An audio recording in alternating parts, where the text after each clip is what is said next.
Alchemy.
welcome in, welcome in.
Yeah, that's how it is gonna be.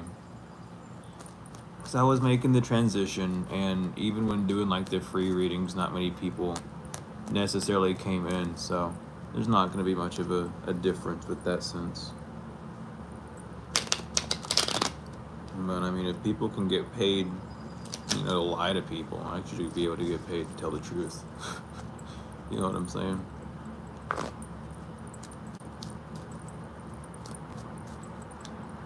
Law of it, what is it? Law of it, equal trade or something? Equivalent trade or something? I can't remember the exact word, but it's the law of trading. The equal give and take. But yeah, I've noticed, honestly, the double-edged sword effect of the fall of like the basically the fall of all the tarot readers is the issue is now that no one wants to like know what this is. No one really cares about what tarot is because of how distasteful it's been, and that's like basically same thing that the Romans wanted to do. But it's just funny seeing that happen again.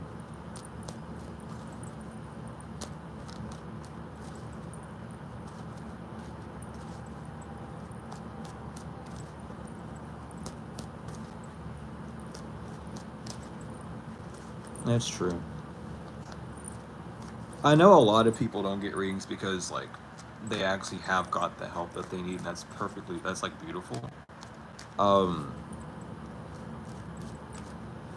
I just fear for the ones that are actively trying to get help and get stuck at like the rut.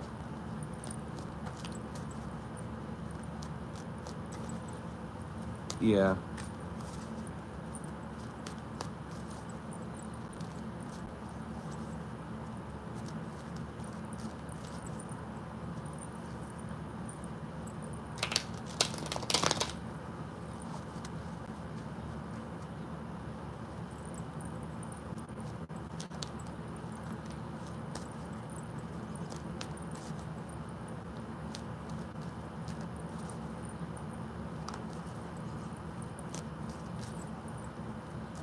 yeah, it's just a rough road.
Yeah, it's not even that I'm worried. I've literally just been purging a bunch recently,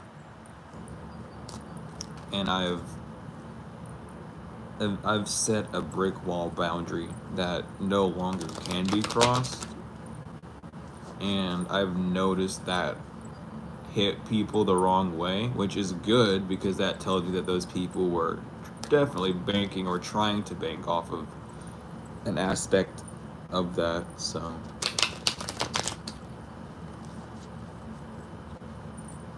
at the end of the day, it's perfectly fine. I don't really care. Um,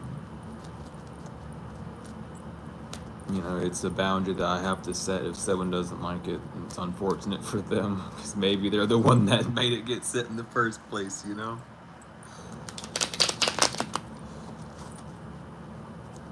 But at the end of the day, we're moving forward with it. I just can't work as much because literally the purging that I've been doing has just been awful.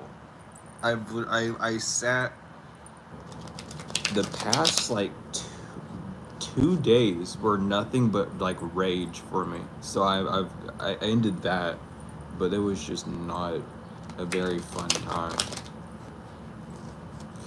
I've never in my life been so angry.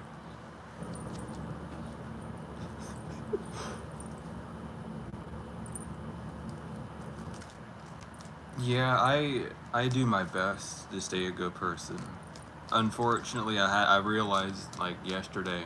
Well, not even. I realized really like I've known it for a while. I just still didn't let myself express it till recently. I realized like, damn, I should just be able to just be mad though. I don't know.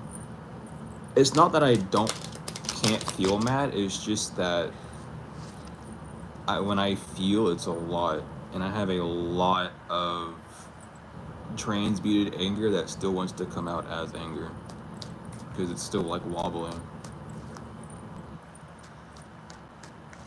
Like that's just how it's like I literally spent one whole day asleep because I every time I woke up I was just infuriated and I was like I can't like I actually can't sit and like be this angry.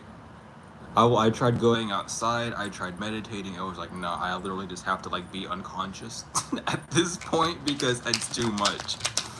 So I slept through a lot of it. And I got confirmation today in a dream that I ended up, you know, severing ties with like a cycle, a path that I was walking with. So that was good. But now I just feel like slightly tempered. If that makes any sense. Like I'm agitated today.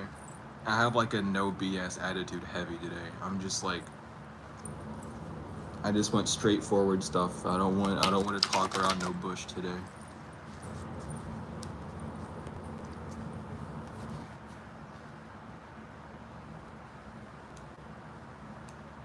Yeah, definitely. I feel like a lot of my anger was grieving, and it was less of like grieving about something physical and more something like internal. But yeah, I've been like the damn, I don't know. Just setting boundaries. Getting used to how strong boundaries actually have to be can be a difficult thing for sure, but it's whatever. It's a path we walk. It's a path that people really don't show that much. Um, it's not really like exposed. So me being one of the people who's like technically is documenting it, I guess, in like a weird way. It's a really weird mirror experience. But I don't hide shit. I have nothing to hide. Everyone else feels the same things I feel, so why should I hide why should I hide it? Doesn't make any sense to me. I know someone in here knows what it feels like to stub their toe, so I've stubbed my toe before too. We've experienced different like gauges of these feelings, but it doesn't mean nothing. But yeah, I also found well, I've known it for a while. It's nothing like new, but one of the fucking workers here has been trying to do something to me for like the past fucking few months, and it's just been annoying because they can't do it, so they have to do it like physically. They got to do it verbally. They got to like agitate me on the physical, or at least get me to talk to them enough for me to be like in close proximity with them, and I just avoid them at all costs. I don't like them anymore. Like it takes a lot for me not to like someone. I just don't like this person at all.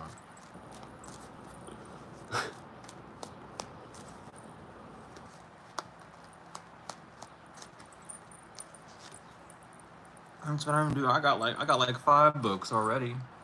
I got one on the way. I got the one-on-one stuff, and that's basically, you know, the courses. You know, I have all this stuff. It's just no one.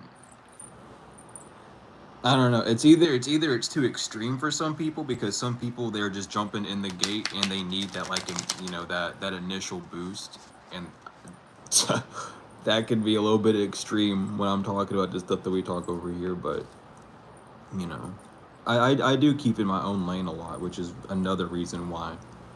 You know, just stuff is the way it is. Like you know how it is over here. But like, there's the book on like it's literally up here right now. I don't know why I can't remember it. Conditioned and unconditioned stimuli that I'm still writing. Because I don't want to just write this book in the sense of just talking about the topic. I want to like I'm basically doing like science research again to get the specific like brain parts and whatever. To show you like this is the one that keeps telling you the red flag things. This is the part that keeps the memory, you know, all these things.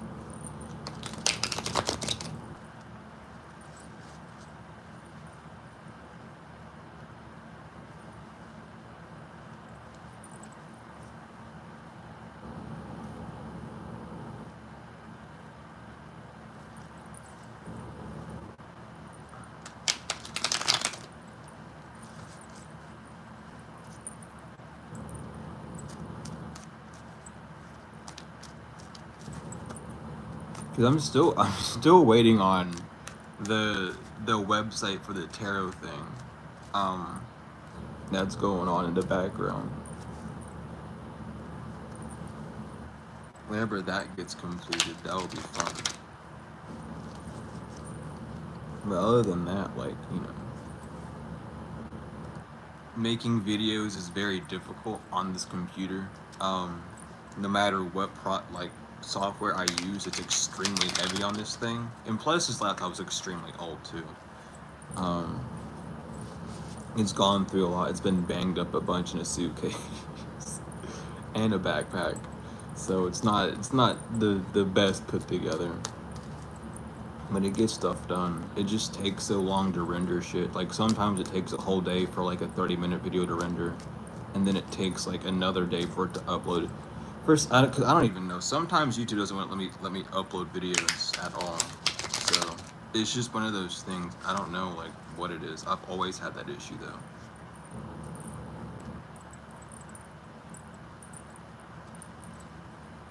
Which is why I wanted to do like IRL stuff, like having a building or something, and then having like a stream with there or something. But like that, getting that, you know, is a hop and a skip away as well.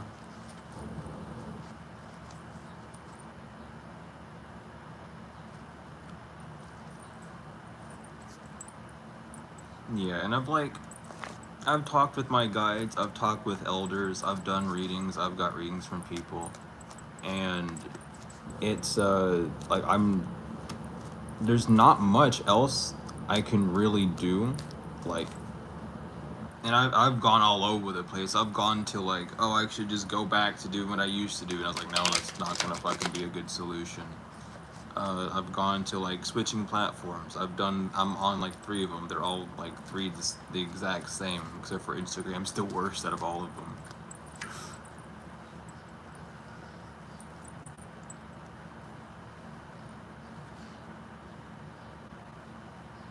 I got you.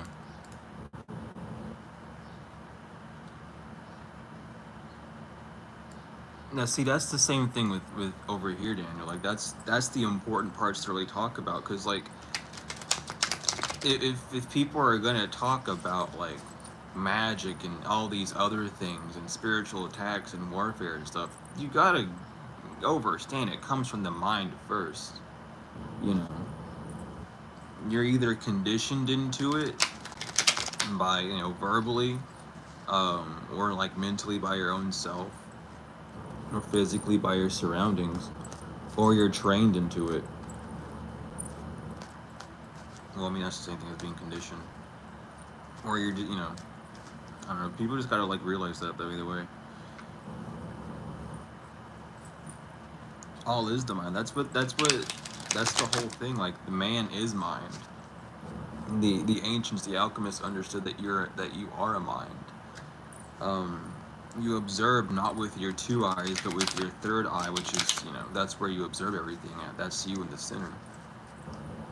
You know, right where your nose is. And a lot of people have forgot about that aspect of life, where it's like you are everything. Like everything you experience is because you decided. Like you get both aspects, but you choose constantly. You know, do you choose the side that's intuitive, or do you choose a side that's, you know, tied to the physical world? And, you know, we move so fast and have so much energy that's transmuted into, you know, anxiety and all sorts of stuff and panic, that we don't actually have the time to sit back and realize that whole thing happens. You know, that's why it's mind, body, and soul. The mind is your spirit. That's what. So another thing that the alchemists and ancients knew as is your mind is being the spirit. That's where everything is. That's where everything is alchemized and created and is able to get birthed from. You know, though it's given from, though it's taken from that heart space, from the portal, it's still being used. It's still put into that feminine masculine split until it's, outside of you.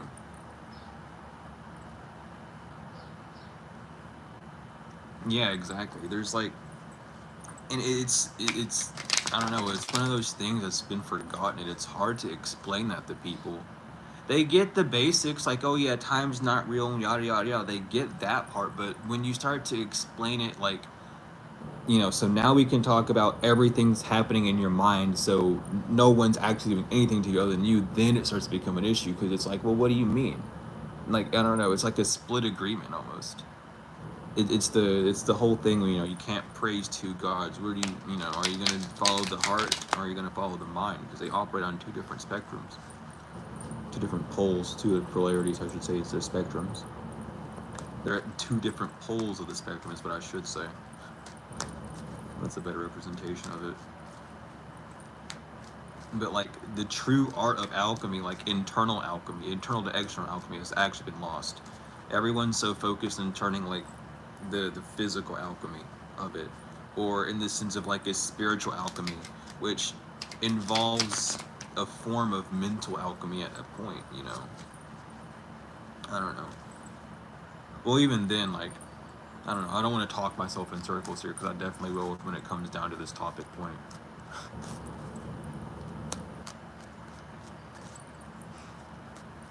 But it's just an art form that's been lost. It's very unfortunate. And it's not even that it's lost, it's just being ignored. It's not being accepted. The roles have been like shifted so much. It's been bizarre. Like the masculine energy and the mind are so in control, and the feminine energy and the heart is like still lacking that control. And that's just, internally, externally, everywhere.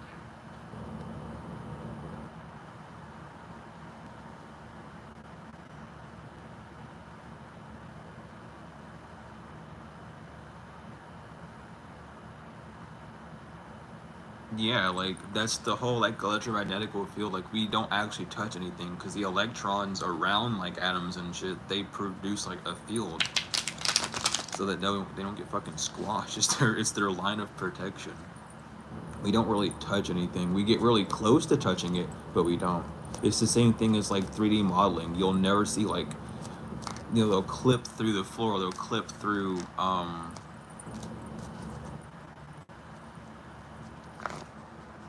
surfaces and shit, excuse me, textures and stuff. I've lost my train of thought thinking about the topic deeper. um, but even then, like on 3D modeling, they clip and phase through. And that goes back to the law of like of motions, an unstoppable force, and an unstoppable object cannot be stopped by an unstoppable force, because they're unstoppable by nature. But us as beings, we haven't really overstood that we ourselves are also unstoppable beings with our mind, and we end up stopping ourselves, which prevent us from moving forward, and all these things. Yeah, that's another thing. That's a huge thing as well. Love has like been put through the ringer. Like the love doesn't really have a definition. It's an amalgamation of a lot of different feelings. It's not just one. Um, a lot of people think it's like, oh, you can't like find love instantly. No, you can. Why do you look at like an object and go, oh, I love this instantly? But then you look at a person, it takes you a while. Like it's the same thing. It's just you're engaging in a different aspects.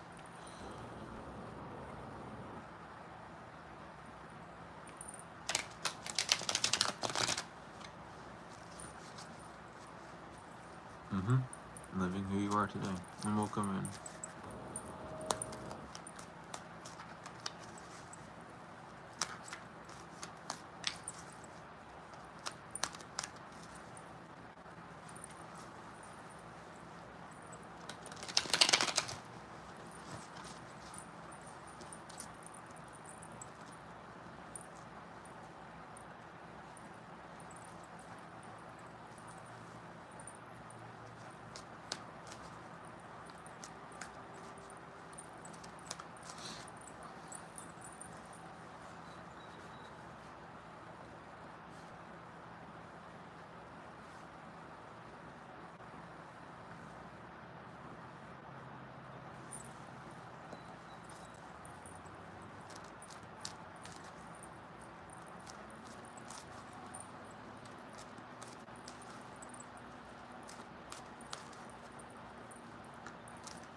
Welcome in, welcome in.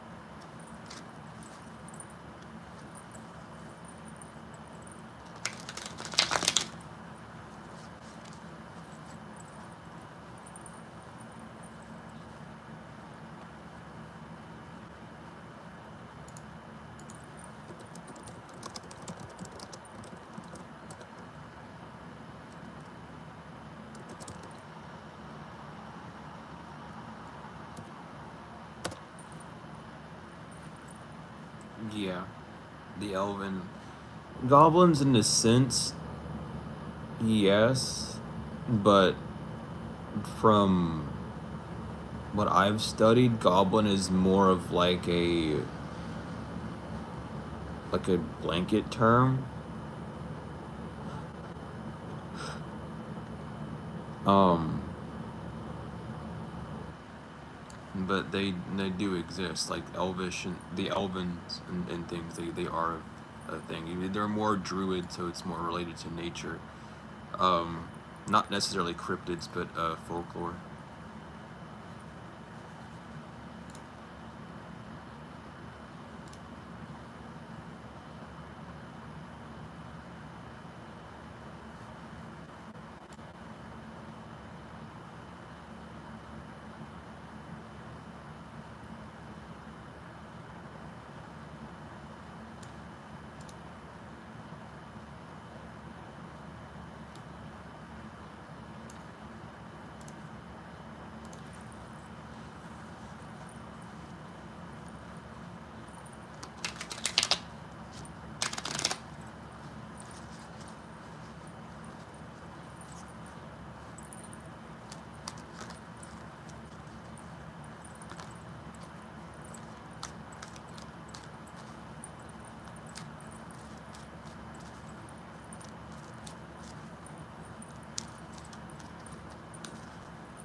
Well, you wouldn't need to manifest them. You don't really need to manifest anything. You don't need to infest your mind with it.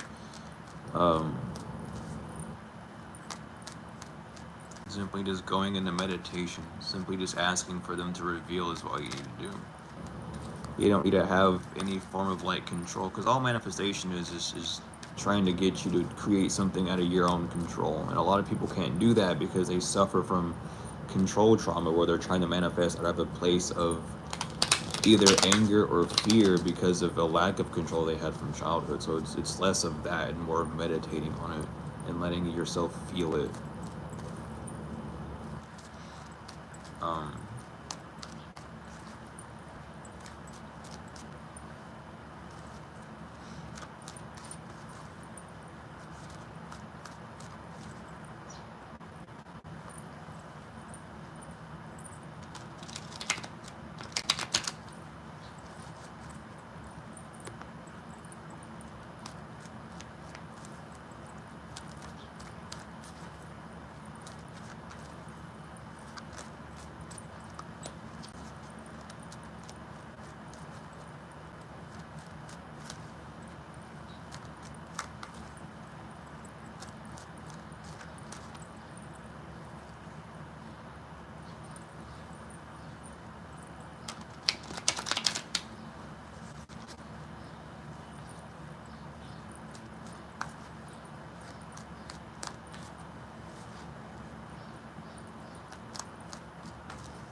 just means it did its job.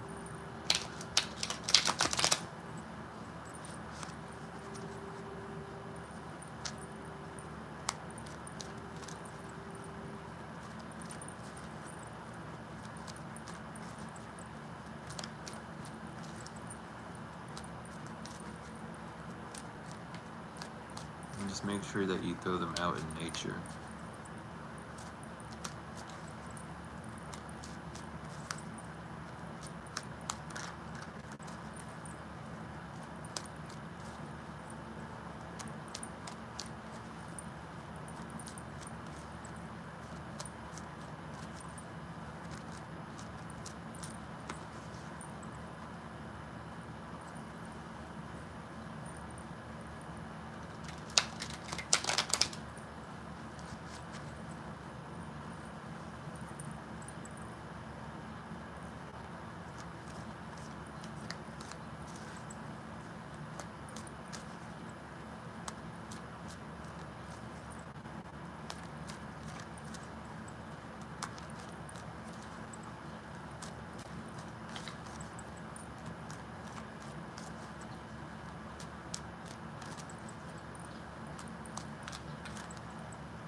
I'm alright. I'm not sad.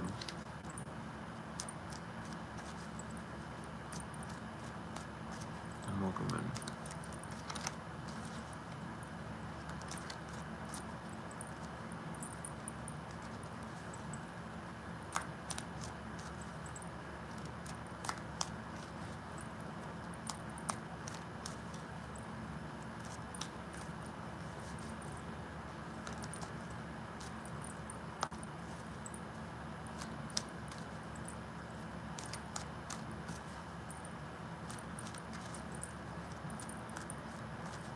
Yeah, I'm just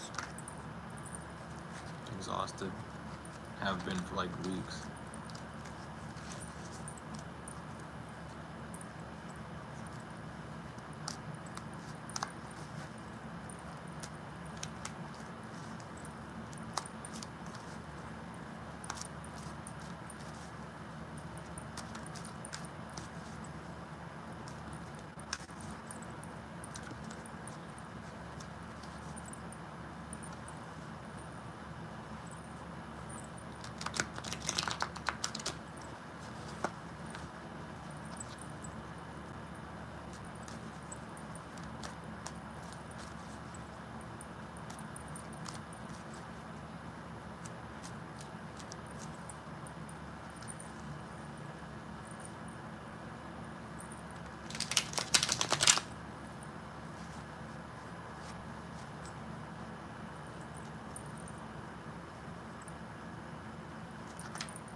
It's fine, don't worry about it.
The knights.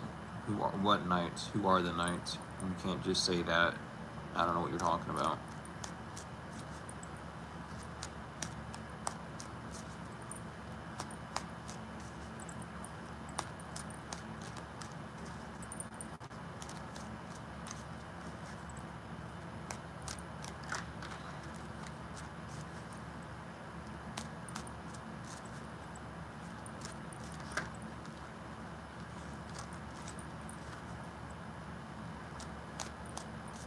Who are the knights? The implies that they've already been a staple in something. You know, it implies it's something specific. I don't know what the knights are because I don't know who you're defining, so I can't talk about them. I don't roll like that. I'm not in like a hive mind thing.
Are you talking about in tarot?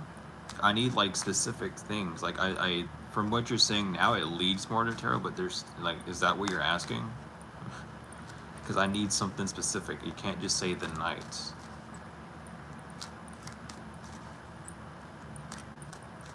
Thank you. And then knights are on horses because they're transitional cards. They're the final cards. It goes queen, page, king, knight. That knight then goes to the ace. It goes ace of wands, queen of wands, page of wands, kings of wands, knight of wands, ace of cups, and then so on and so forth. That's the quintessential cycle. The pages are the adolescent. They are the cusps between the queen and the king. It is when you are, the queen is the birther, the page is the offspring, it's the child, the king is the ruler, the matured version of the page, and then the king goes to the knight as he moves on to different land. He moves on in new realm, into a new realm.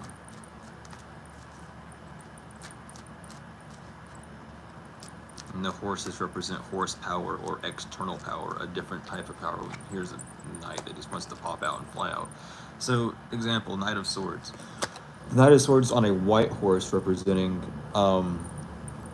needing to move forward with that feminine, with nurturing, with the feeling of knowing that you can. You're already wearing the armor fully in this, and you're wearing the red cape, signifying that you're sacrificing the rational mind. You're moving forward with masculine force. I had that backwards. You're moving forward with masculine force.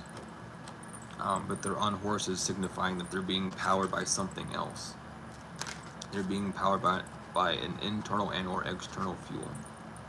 The sphinxes are the same thing as the horses, except for sphinxes are the divine power. Sphinxes are when you're moving with divine force rather than just with horsepower or that feeling and or like thought pattern mentality. But that's why they're there. And the queens are the mother, in a sense, not fully, but you can think of them as the mothering element, and the king is the shaping, the molding of it. When something is finally matured and becoming mastered, not yet mastered enough to move forward with, but mastered enough to be able to hold and know and look at, study, etc.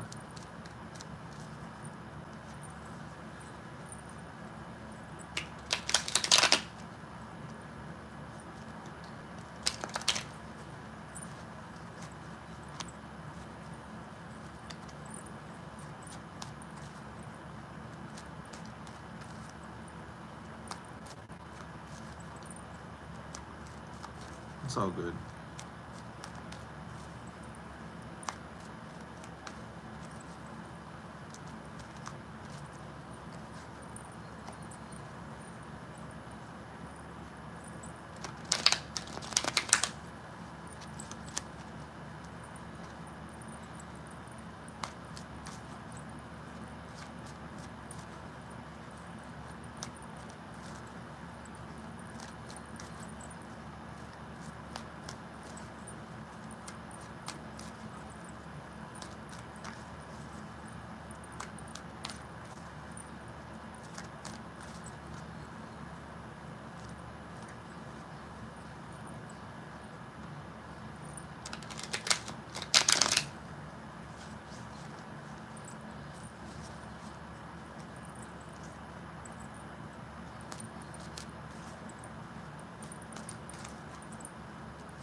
I'm sorry to hear that.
Yeah, oregano oil will do a lot.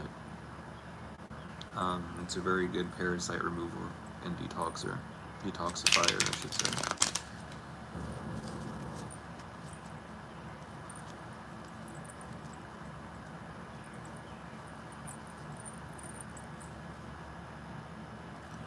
Yeah, medicine's not meant to solve anything. It's just meant to sedate. At least chemically wise.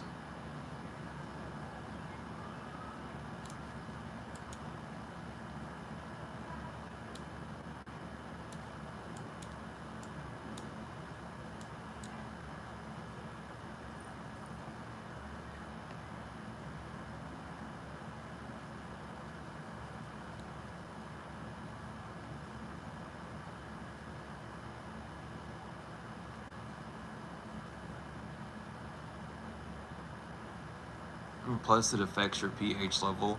That's why they gotta give you so many meds usually, especially when they're messing with like your mood. They have to like give you so many different meds because they're fucking up your pH balance and they're trying to chemically get it aligned, which doesn't really work because your body has its own chemical makeup and they can't really like gauge it per person. They don't really take the time to do that. I mean, they do, but you gotta pay for like cotton swabs, and even then, the doctors don't really pay attention to it.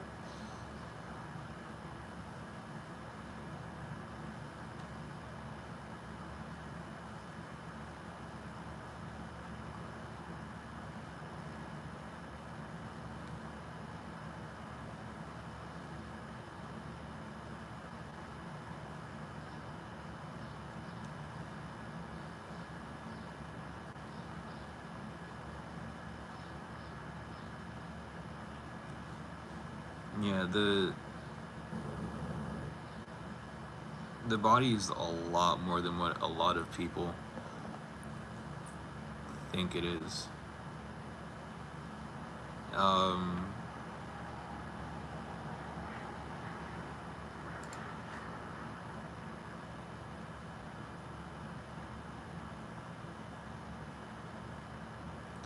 yeah, steroids fuck up. Steroids will make you so acidic. That's literally why that's why roid rage exists. You literally become so acidic that it just fucks you up.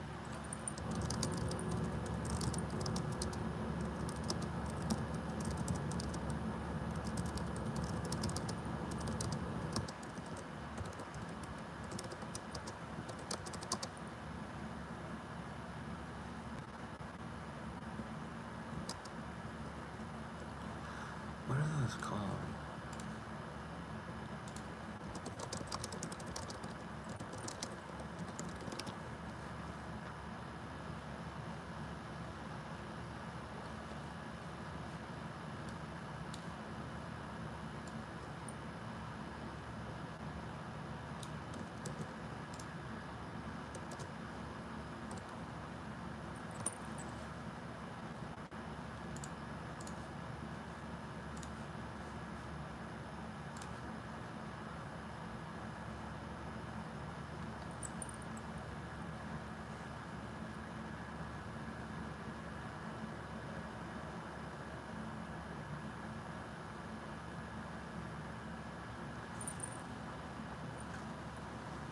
Is it? Does that have to do with tapping, or does it go more than that?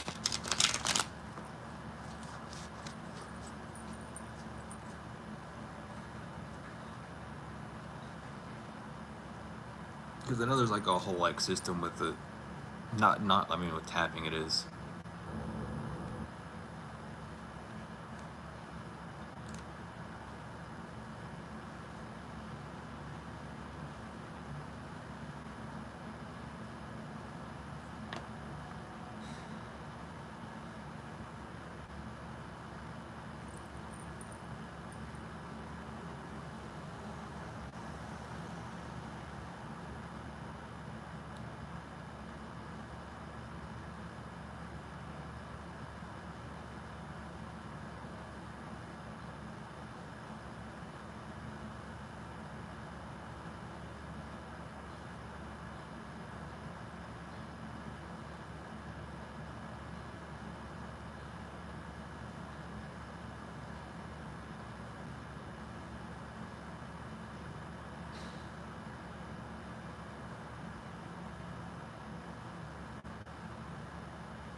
a lot of different tensions and pains also deal with electromagnetic pulses, because we are,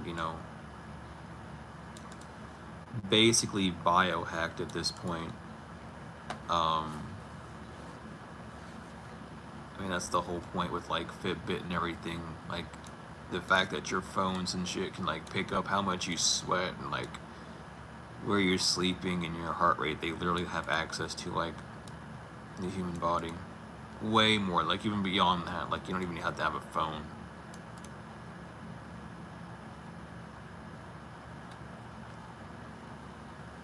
Because all it takes is just like an electrical current to cause it, coming from your synapses in your brain and stuff.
Exactly.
I sorta, kinda lived off grid, but not really.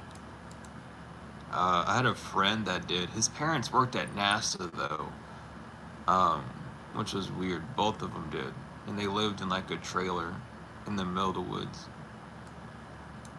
And he was one of the smartest kids in our school district. He got to go to college in like fucking what, seventh grade. He got offered a college contract in seventh grade, which I mean,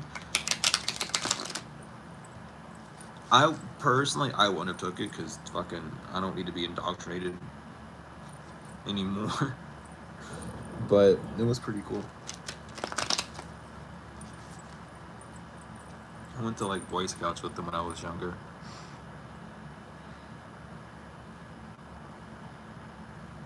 He fixed. I remember he in math class one day he fixed a teacher's fan with just bubble gum. He just took it out of his mouth and stuck it between the two wires. You know, what would seem like magic to others, but it really wasn't like that. Like, I don't know, a basic understanding of science and how electricity works would have fixed the fan. But not many people have that apparently, which surprised me because even like the adults didn't know. Like this science teacher, like everyone was like, "Oh, how do you get this fan to work?" And then he just took a piece of gum out of his mouth and like put it on the fan, and it just started working. Like, I don't get it. It was bizarre.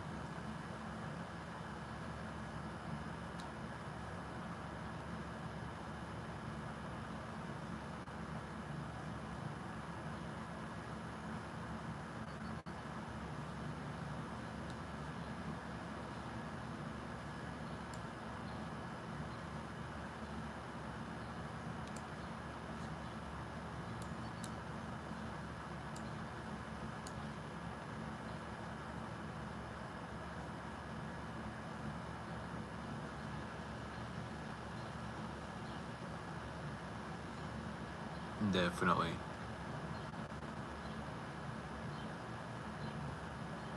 That's why I spent like all of my childhood outside. I still spend a lot of time outside, but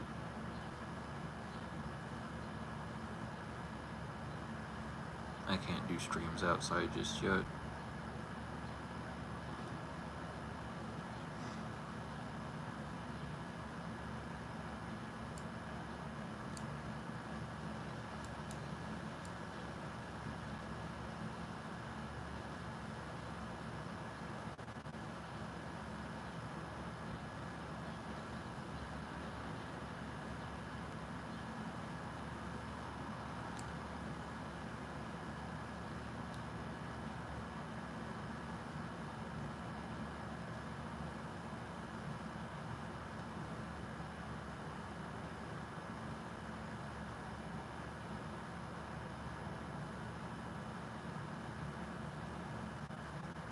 Yeah, I love sleeping outside.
Yeah, I did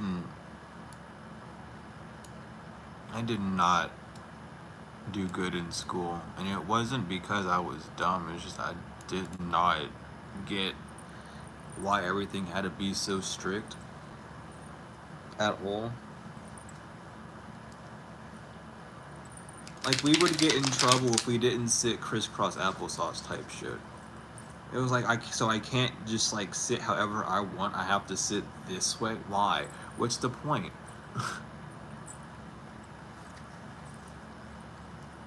Making me lose my apple. Oh, because I'm not sitting with my legs crossed. And welcome in.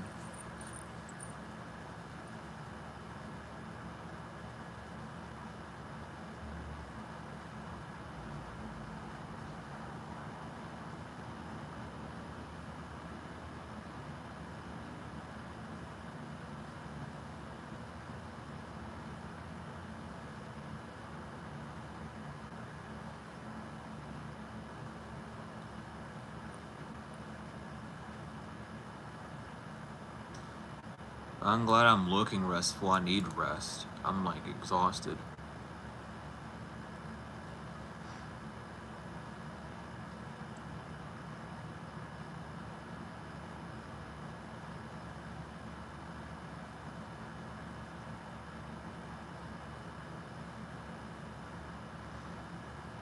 I'm comfortable, but I'm like tired.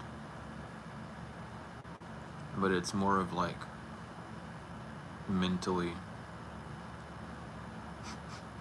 than anything.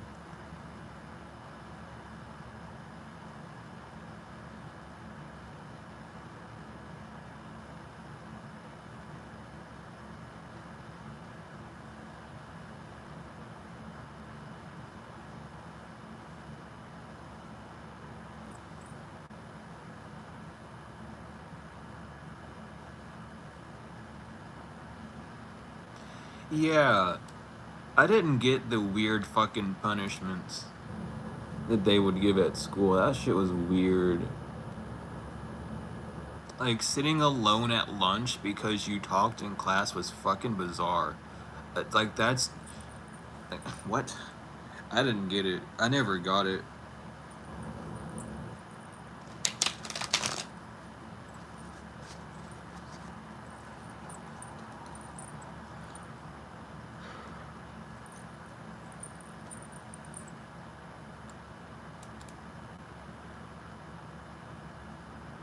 Or, like, writing definitions out of a dictionary. That shit was still happening in my middle school.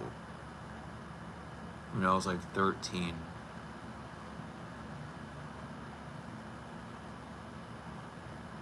That shit was crazy.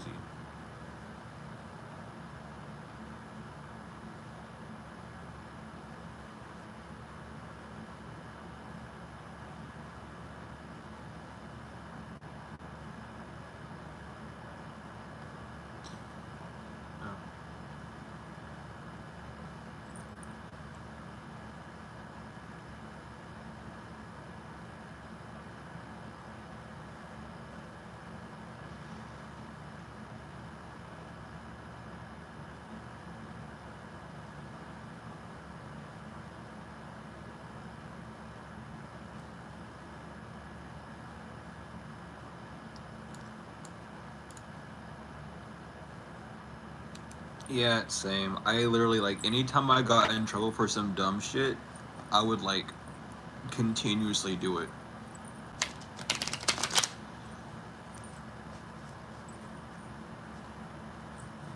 But, I mean, that was just me in middle school, though. I just did not. I don't know. Middle school me was a different person. If I got in trouble for no reason, I made sure that whenever I got out of trouble, that I had a reason to be in trouble.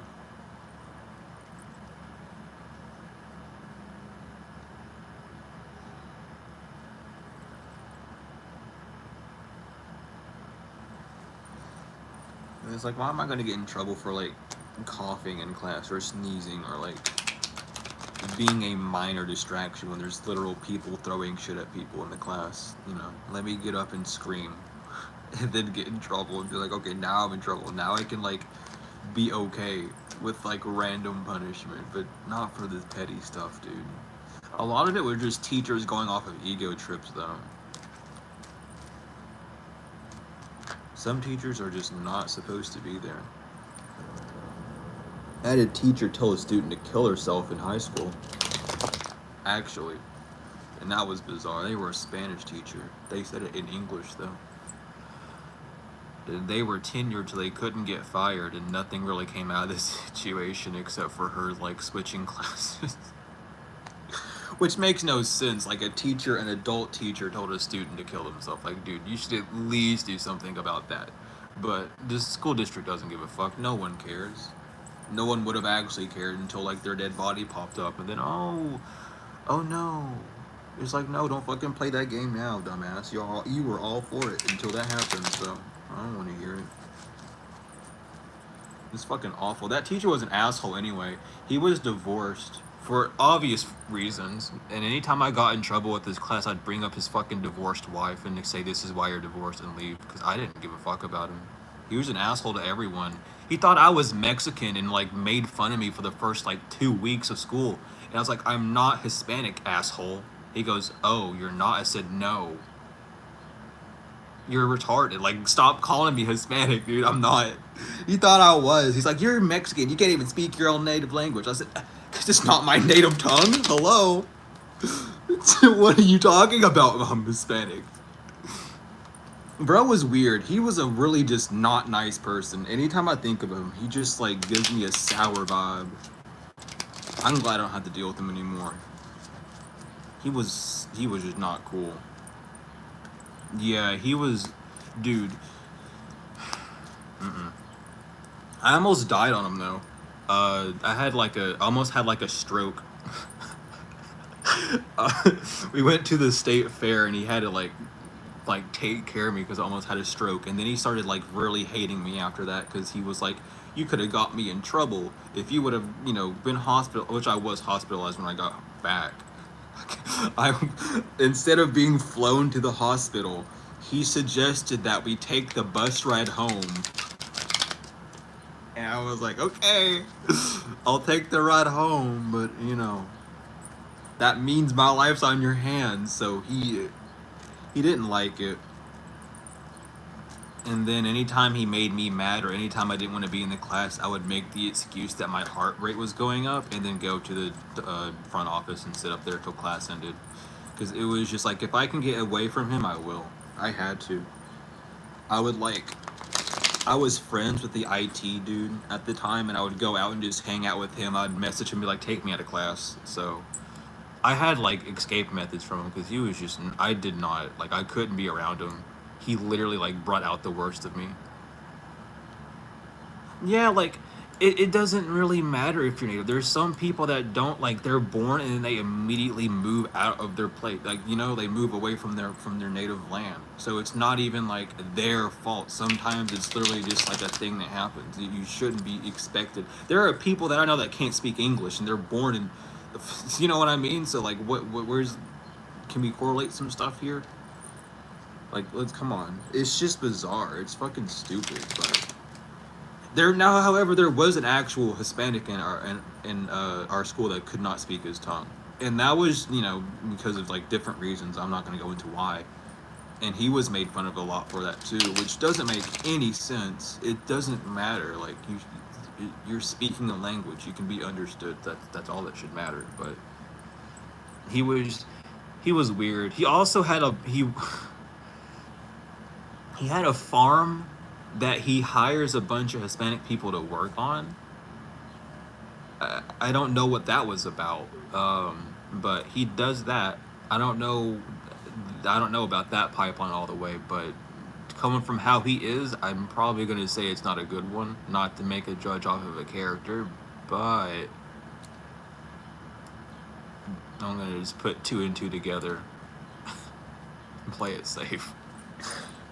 But I always thought it was fishy. But, I mean, I don't know what's happening there, so I'm not gonna...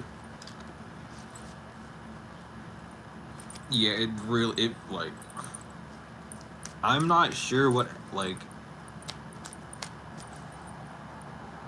I don't know. I'm just glad that... I don't know if he still works there or not. I hope he doesn't. I really hope he doesn't. He does not need to be working there anymore. He needs to go home. He needs to go home and rest.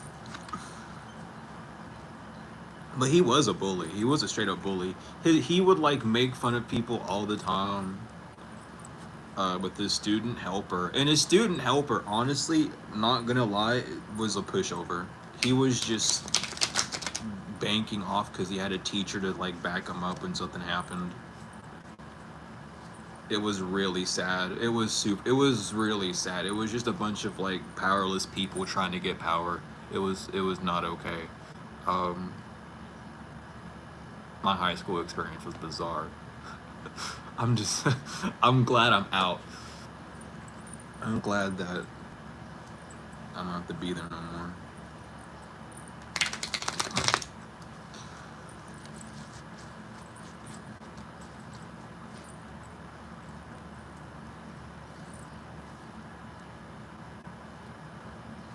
There was a lot that teacher did. Now that I'm really thinking back at that time period, there was a lot that he did. He was a fucked up individual. He never had chance to heal. A lot of his anger came from his divorce. Like, he always would like mention it. No, he mentioned it once. But he had a lot of aggression towards females for no apparent reason. An apparent, you know, meaning that they didn't do anything to him. But he had a very, very distaste for a lot of the females in the class. And would always, like, bother them. He was a really weird old man, and I'll leave it like that.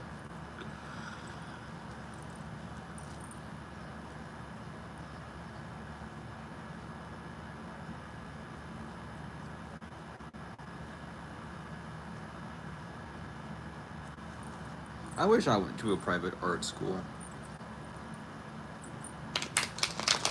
I kind of did. I went to like a community college that wasn't ran by the government. They ran themselves, which was really cool. Um, and their degrees still were legal, so I have a bachelor, excuse me, a bachelor's in audio engineering because of it. But even then, it was still kind of restrictive. I like failed the final because I didn't use a specific plugin whenever I didn't deem it worthy or like needing to. It wouldn't have done anything different. It would have done the exact same thing I was doing earlier. I mean, with the stuff earlier, meaning like earlier in the mix, I guess. I'm thinking back in the memory. But I failed it 3 times and refused to show up for the 4th final, so they just allowed me to graduate and mailed my certificate. I was like, I'm not gonna switch plugins. Like, I don't know. And they wouldn't tell me which plugin it was. It's like, what do you mean? Like, what? Tell me which one I need to fix. I'm using all the ones you showed me to use. It's like, come on.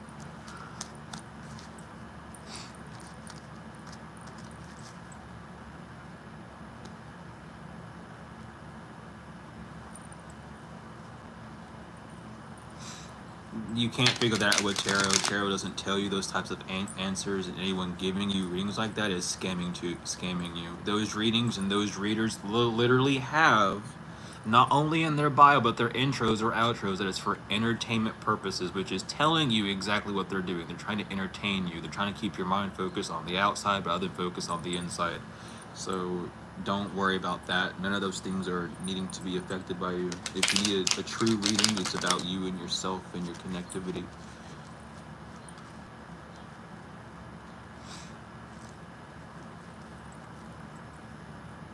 Alright, we should be back. Alright, we should be back any second now. There we go, alright. But yeah, I was adopted by a family that had a racist sister and a racist husband on the other sister. So, I grew up knowing that people are just assholes and monsters, but it comes from like their own like experiences in life, you know. But I don't know what the hell happened to them to make them not like melanin, but that's not for me to really discern or care about either. But growing up with that kind of repulsion, being the only one in the family who had any form of like darker tone at all was bizarre. And I always felt plastered on things. Like they got rid of it once I found it because I was like, what the fuck? But they had this pot that had everyone painted on it, and everyone was painted so neatly, and then they put a brown blob on there for me. And I found that when I was like 10. I brought it inside the house and said, "Who is this?" And then my mom was like, "Oh my god, no," and got rid of it. She was like, "I can't believe you found that." Like, okay. I was a curious kid, dude. I found all sorts of shit that I was not supposed to find. It made me feel a little bit better because our dog Thor was a gray blob. So I wasn't the only blob. But apparently, Thor and I were at the bottom of the barrel with the family. I don't know what the hell we did.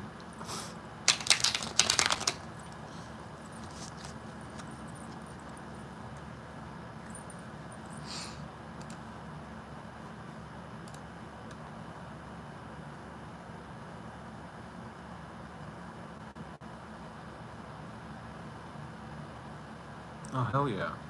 Yeah, definitely. If you can avoid high school, go for it. It's just not.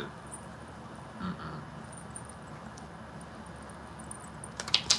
I took my senior year. I took that off I like did not care at all because I was going to college for audio engineering, and they wouldn't let me leave to go study, but they would let other people leave to do bullshit or just to go home.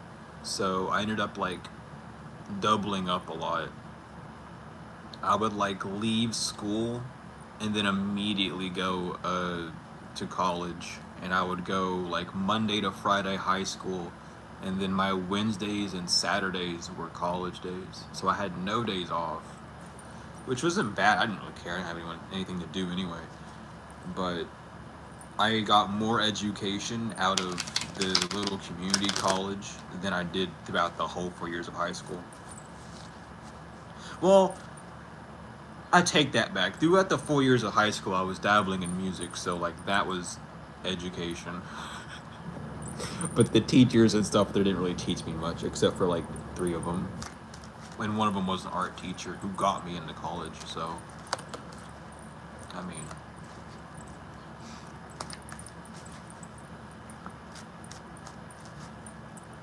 definitely, if you can avoid like public schooling, definitely do so.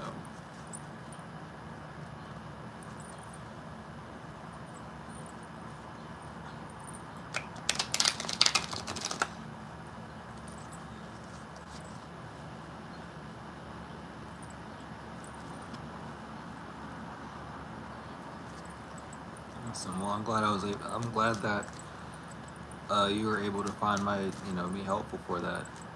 And yeah, alt art, like, it.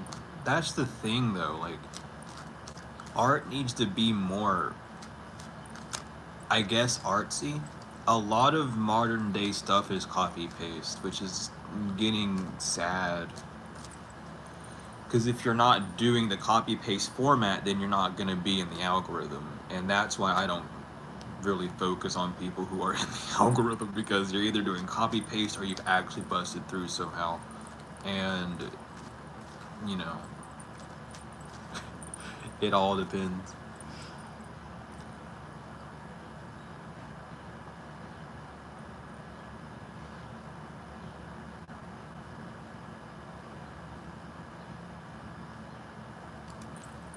Yeah, like, I feel like the computer age freed me too. Other than going outside, I was studying a lot of stuff like online. Mainly paranormal stuff, because I was just really intrigued by it heavily, especially just with all the stuff I was doing.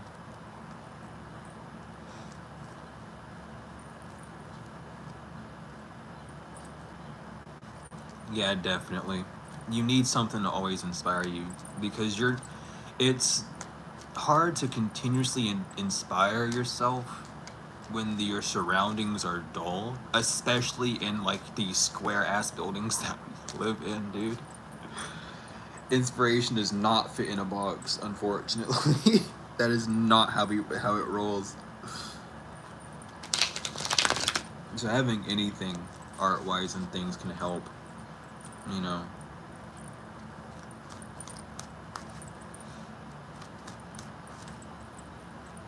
Welcome in.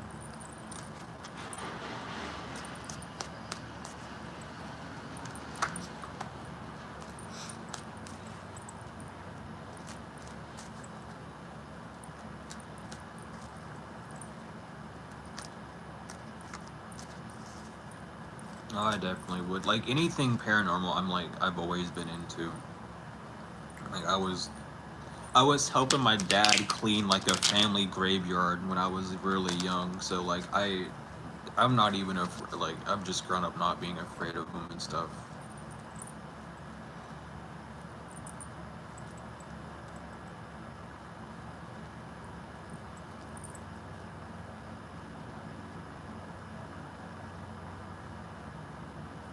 That is true.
The Five of Cups is the story of regret when you choose the distraction over the plan.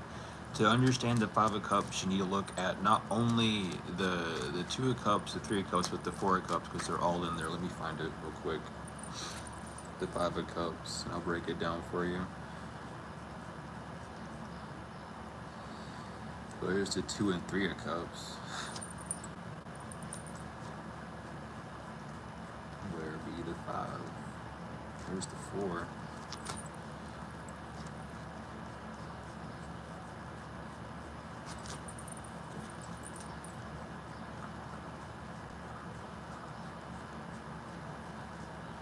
There we go. Okay.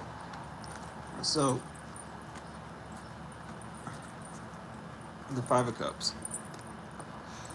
First of all, with the Five of Cups, you gotta know that it's talking about your five senses. It's talking about how your five senses, are interacting with four matter and time.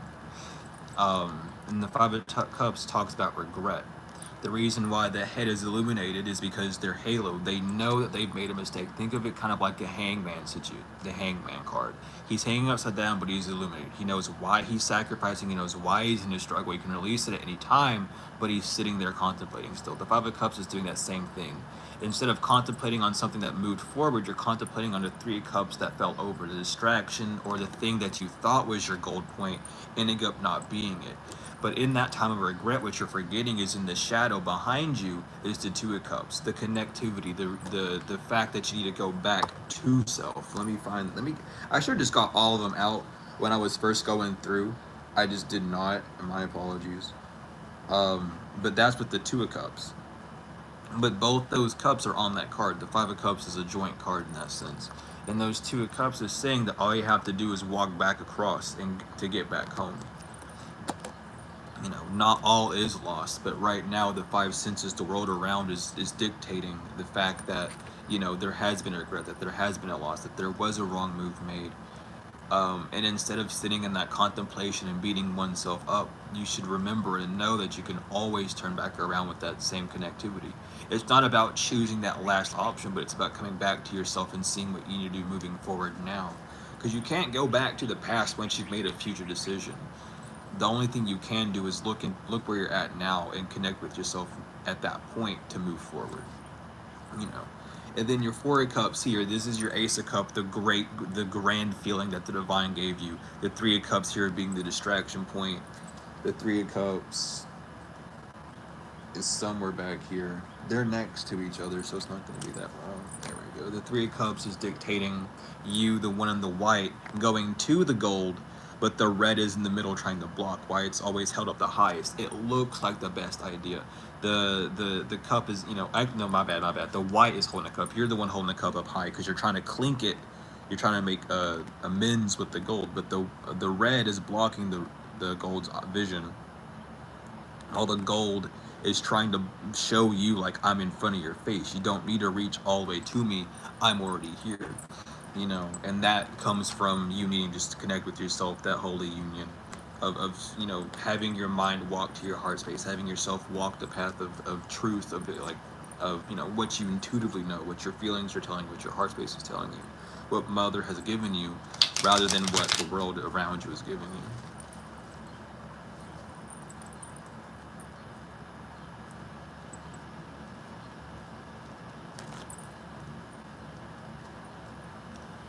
Yeah, the whole thing with the Three of Cups even as well. Let me pull it back out.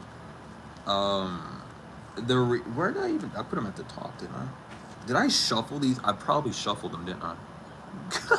Anyway, on the Three of Cups, on the ground, you'll see a bunch of pumpkins and vines, and that's representing the abundance that you're walking into. And thank you for the membership, the gifted membership. I appreciate that. But all of that floral, all the pumpkins, all the vines on the bottom, the grapes and stuff, are showing you that's the abundance that you're walking into. It's not a lot because it's just now growing. You're just now becoming connected with that aspect of self. What's due next is you just continuing down that path. But when you're walking down that abundant path, you then get all these distractions. Oh, let me go do this. Let me go do that. I can do this now. I can do that now. Are you sure you can, or is that just something that you're wishing that you can do, or something that you're planning on doing further, down the line? I'm about to block him if you don't stop messaging me. I'm busy.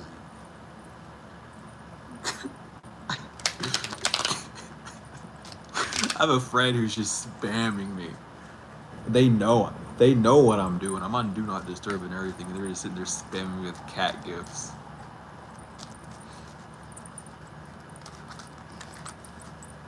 But that's what's going on in the Three of Cups. I'm hoping that I can shuffle it a bunch and then it just randomly pop out.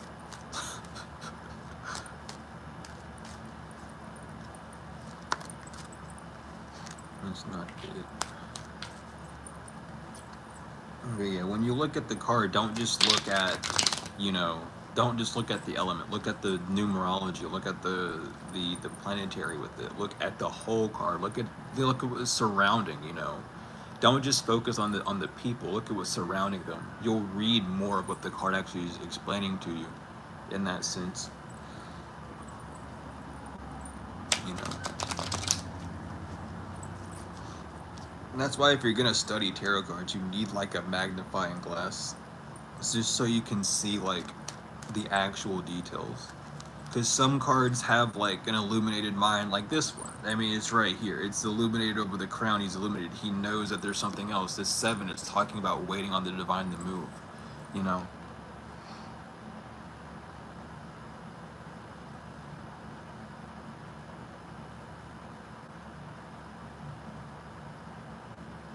Uh, yeah, I'm doing paid readings only though. But I can do a reading on that. Yeah, there's a lot of detail in the cards. There's a lot. Like the more you like look at the cards, the more it is. I like for me, I've looked at these cards so much that like I see all the detail, but then if I stare at it more, I see more detail that I didn't see before. Um,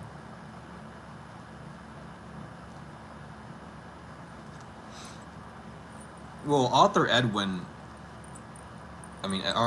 excuse me, unfortunately made the tarot, but he didn't add the proper things into it. The one that Pamela uh, White made, excuse me, the one that Pamela made is a lot more accurate in that sense because during the time of the cards being made, he rushed.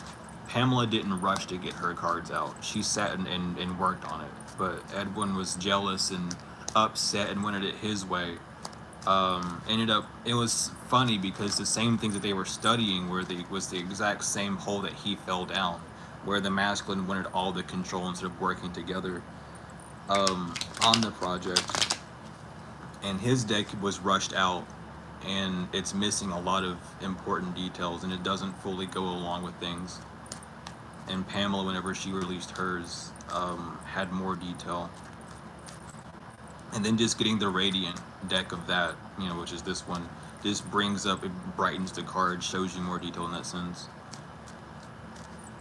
But all of that stuff goes back to what tarot was based off of, and that's based way back before Masonry was known as what it's known as today and known as building with stone.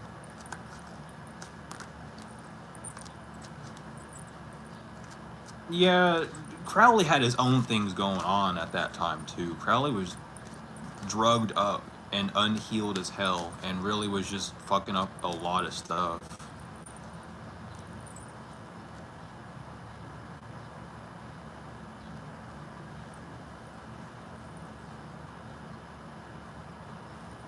Yeah, like, I don't know, I like talking about shit like this. I don't know, questions should be answered, and if I don't have an answer for it, I would like to at least gauge around and see what the hell going on with it, you know what I mean? But Crowley was a disaster. Honestly, around the time the tarot decks were being made, the whole like golden order was about to fall apart anyway. Crowley was already fucking the priest that he was. He was already fucking hyped up on meth and like heroin and shit. Pamela did not care about anything at that point. Just wanted to get shit done and ignored both of them. And Edwin was just throwing a hissy fit every day. Basically, it was awful. Um,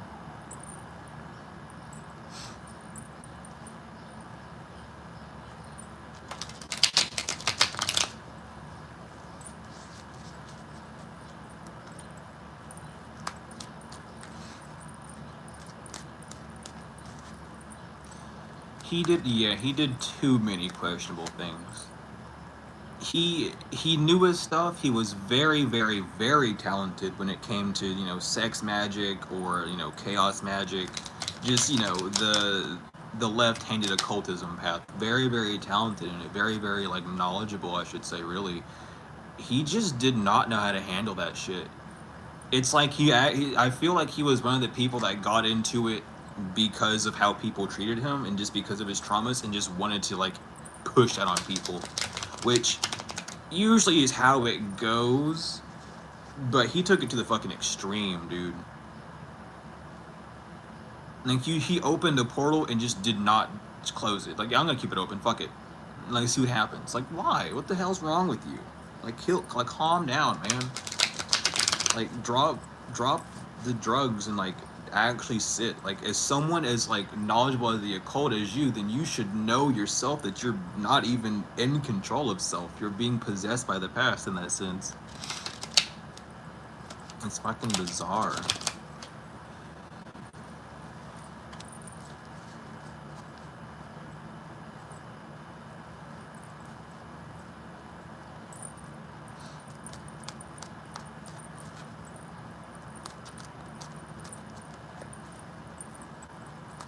Part of me does feel like Crowley was part of like the Draconian.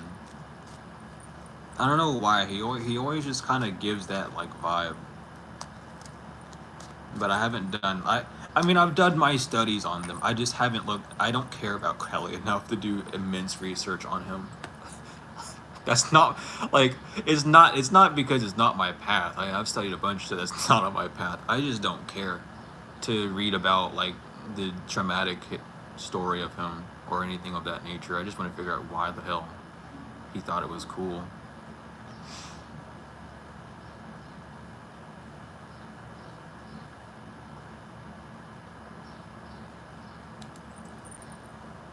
Yeah, no one really liked. Wait, I don't know why. Everyone just kind of like did not enjoy Wait.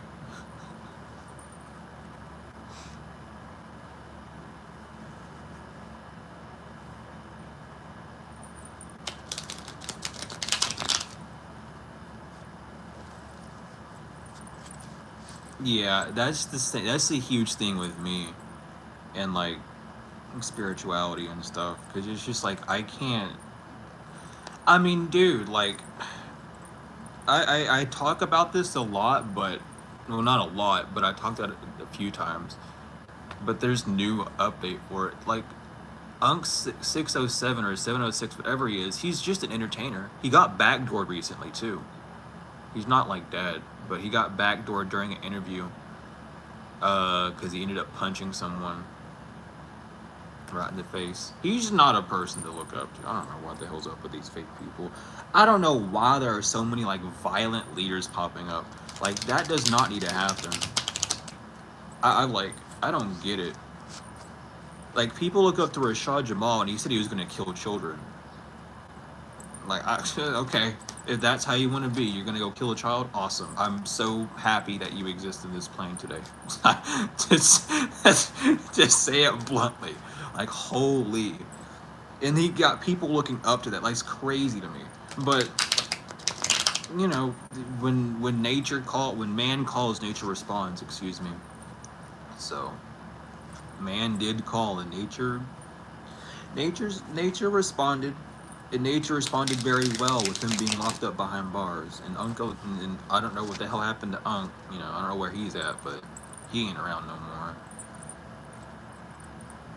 Which is good. I mean, I just can't stand. If I see one more like bizarre like leader that looks like they're on meth 24/7, I'm gonna just leave. I'm just gonna leave. I can't handle it anymore, dude. There's something not wrong. There's something wrong right now, man. There's some, obviously, but there's something crazy going on. If you got these types of individuals popping out and like brain dirtying people, you need to brainwash people. You need to wash people's brains of all this gunk that's been in them. They've been brain dirtied, bro. They got dookie in their stuff.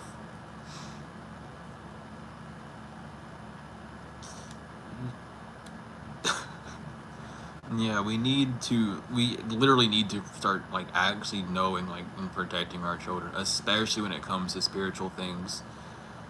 Like,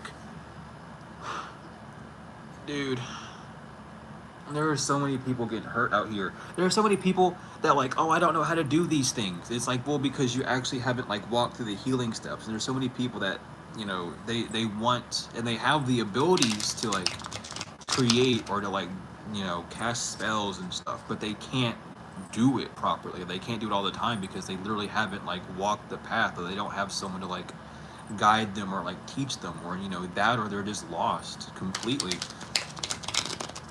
and don't know what they're doing. And it's terrifying because you know the portal's been open since what, the fucking 1980s. That's when like the reincarnations were starting to click in, I think, or whatever. So like we have very like powerful beings here. It's just most of them can't control or know what they're doing because they don't have like proper guidance.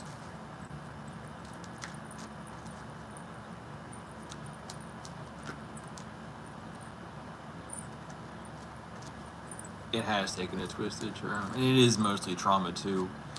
I just wish that they would spend more time healing from it. And it's like the a lot of it's happening in like really weird ways.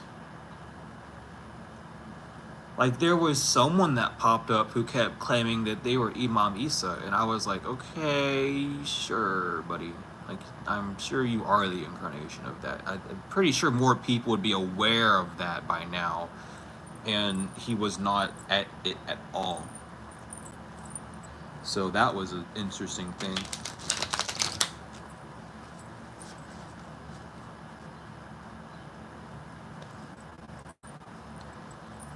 Exact. That's another thing. Like it's more like it's less about waking up spiritually or just waking up in a totality. Like you learn a lot from like the spiritual sciences and arts, but when you get back to like the basis of it, of like biology and shit, and you know really click in that we are like electromagnetic beings, it's like, are we fully aware yet that the government fully has control over us in the sense of like gauging our pressure levels and shit? They literally have gateway access to our heart, like our BPM, beats per minute. That's a code to our gateway. They can literally unlock and block it at will by just, you know, electromagnetic impulses. We're surrounded by it constantly.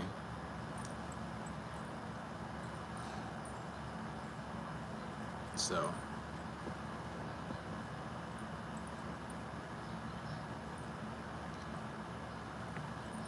there's just a lot of stuff to talk about with it. And then like your aura isn't really just like what people think it is. Your aura is literally a magnetic field around you, which is how they tamper with you in the first place. It's like why there's 6G invent, like I don't know. There's just so much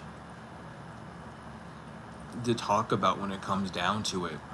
Because your chakras are just main arteries over like important vital organs of yours.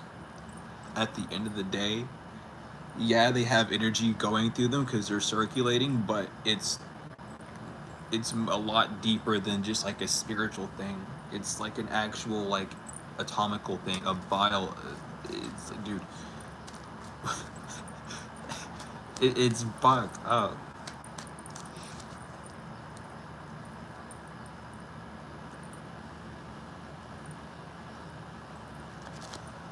Uh, so with blood transfusions, that's very difficult. There are things you can do, um, and it's less about like spiritual protection and more about protecting your pH balance, just in case their blood type is a bit more acidic or however, in that case. So you really just worry about that. You might have to change your diet, For spiritual like contracts and stuff, you can go to the courts and like talk to the spiritual courts about that if you need like one, and be like, I don't take on the responsibility of this bloodline, and clear out that.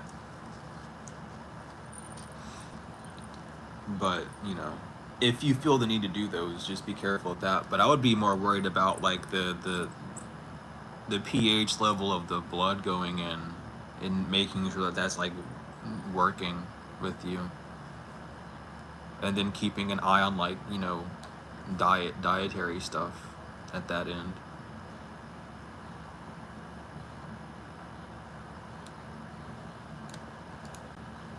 Yeah, the Matrix. That's another thing. A lot of people talk about the Matrix. There's so much to talk about in that movie. There's so much to talk about in that movie. But it's over spiritualized and it's digitized, honestly.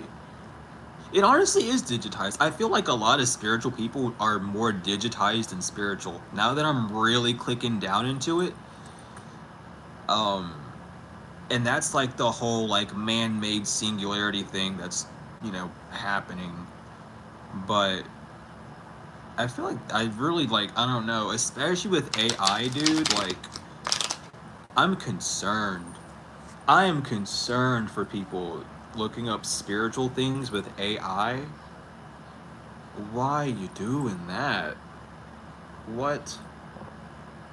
You got to be really careful with that. Not only does it tell you that the answers are not going to be fully correct, at the bottom, but you're asking a literal component that's made to track and research humans and what they do, and you're giving them knowledge, like based knowledge on that then just gets sold out to data marketers and shit and the governments and yada yada for them to use against you and your own algorithms to keep you locked in certain cycles. It's a whole bunch of shit, dude.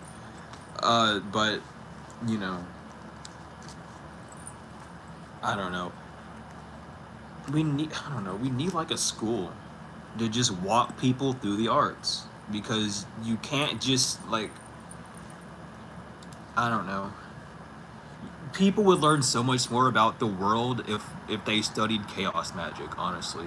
But chaos magic is such of a misinterpreted art form that it seemed as evil, but this realm is ran off of chaos. It's the whole theory of it, you know. And it literally teaches you and shows you directly what happens and stuff.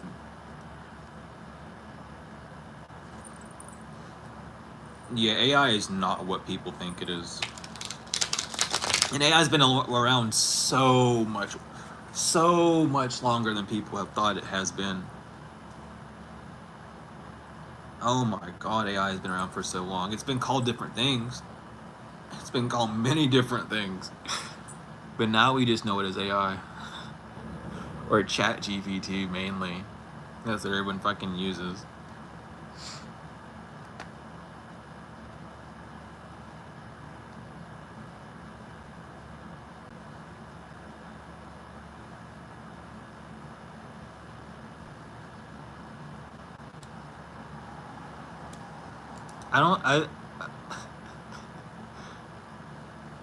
I get that. I mean, yeah, because that's another thing I always think about is like all these words that people use. Like they're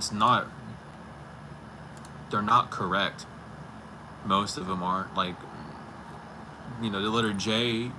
If it was the letter J, and then there was what, S? Because we used the Germanic S. We didn't really have like a S for ourselves, so we copied the Germanic S, or we would use two Fs to create that sound as well. And then all of a sudden these letters started appearing. But there's a lot of letters that didn't really fully exist in like English before it became the Anglo-Saxon language it is today, of being fucking German, Latin, Hebrew, Greek. Fucking the other one that I can't remember. I said it. That's why I can't remember it, because I already said it. Never mind.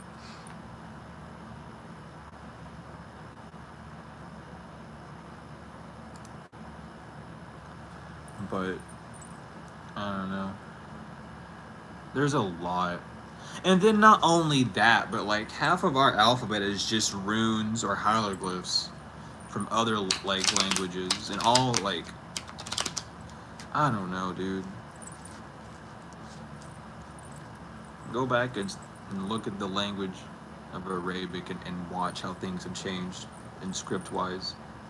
I mean, you can take it back further than that even and see how it's evolved, but it's fucking bizarre.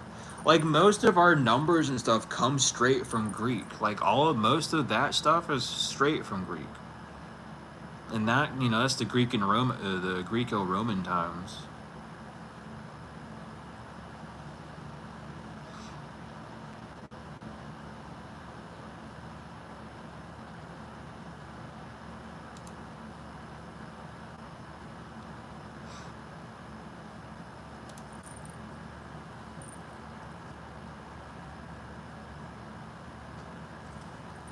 Yeah, like it's a whole. I don't know, dude. Like all this stuff is just not. It's bizarre, but it's like damn. But I mean, that's what happens when like when colonizing starts to take form. It just becomes a melting pot and then mixes everything up, which is kind of what's happening to Canada and has been happening to Canada since what 2018 or something, probably 2017 or 2016 actually. But Canada's become well, they've been going through for a while really, but it's ramped up heavily. But they've become like a new melting pot, and they're becoming colonized, unfortunately.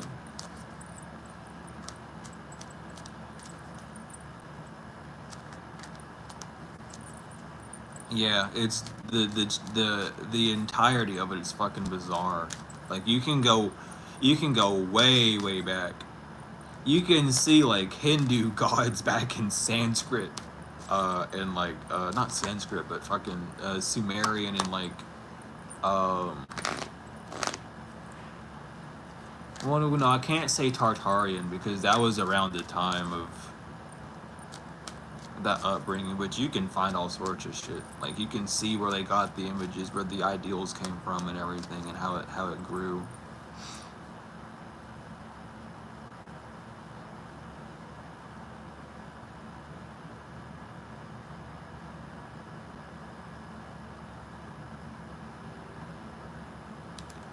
Yeah, I wasn't allowed to have a phone until middle school. I wasn't allowed to have anything until middle school. I didn't have a console. I didn't have a phone. I had a TV.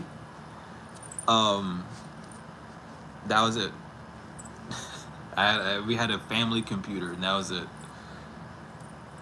They were very much against like getting me distracted down that pipeline, which is very fair. Um, but I ended up getting good grades in math class, and I got a phone, and I didn't like it. I did not like having a phone at first. I did not like social media. I got on it, and it was awful.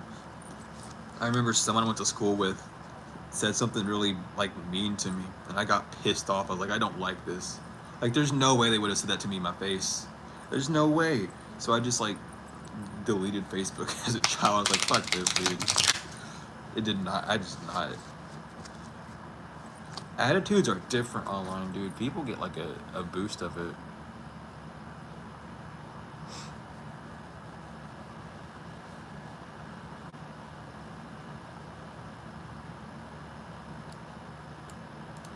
Yeah, there's a lot. Like, just going back into the history of things and studying it, you'll find a lot of like comparisons.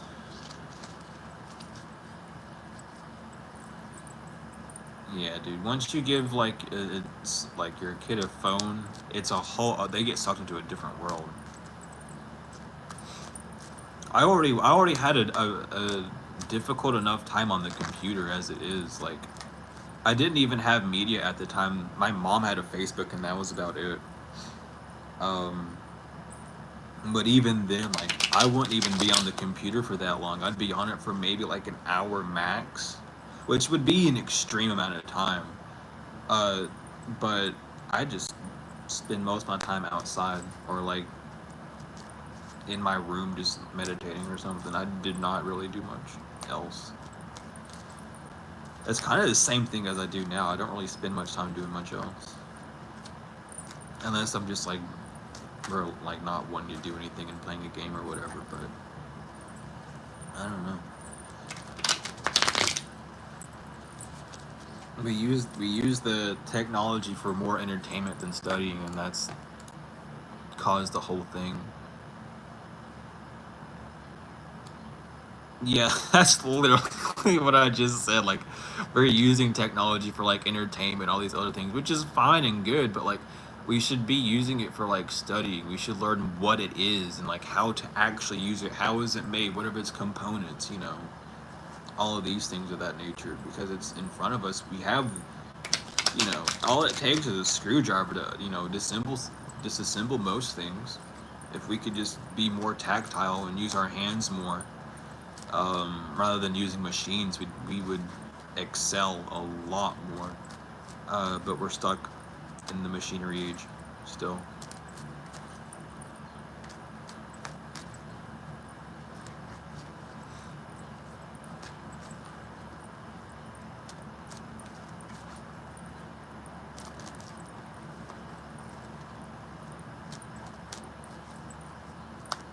Sign language is interesting.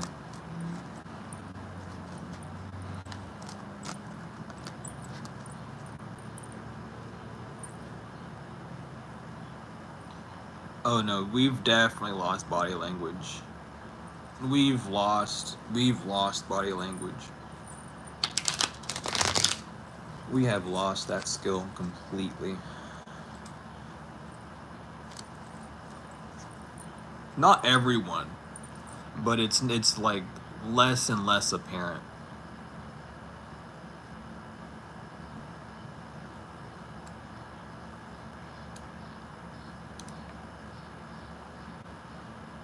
No, actually, the body can't lie. You can't lie to yourself.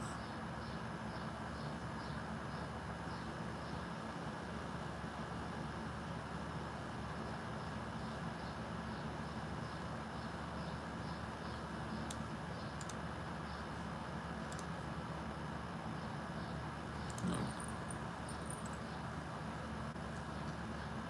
I just wish more people got that, because some people just lie for no damn reason. I lost my train of thought. I was looking at something. I was trying to get it back. But yeah, a lot of people, like, you can't lie to yourself. You know what you're doing. You literally tell yourself the lie first, and then you say it out loud. Like you say, I'm gonna say this. I'm gonna come up with this. Okay. Well, I'm gonna know you said it, so I'm gonna judge you. I'm gonna make sure you feel weird about it and stress out about it after you do it.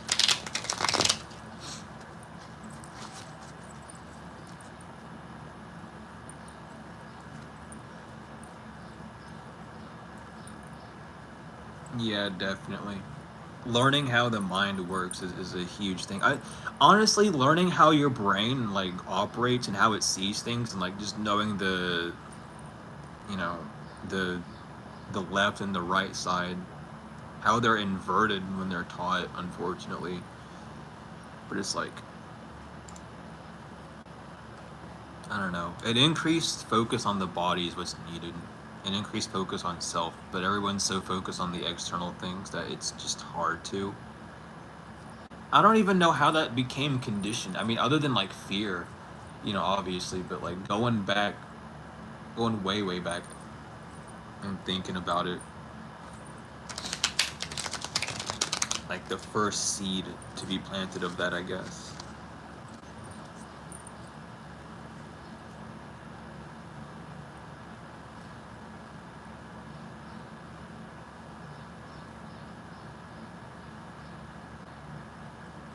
Yeah, everyone wants to revolutionize, which just means to revolve. Everyone wants to. Like you hear everyone, no, we need to do a revolution. So you need to turn around. You need to do a whole 360s. What you're saying, no.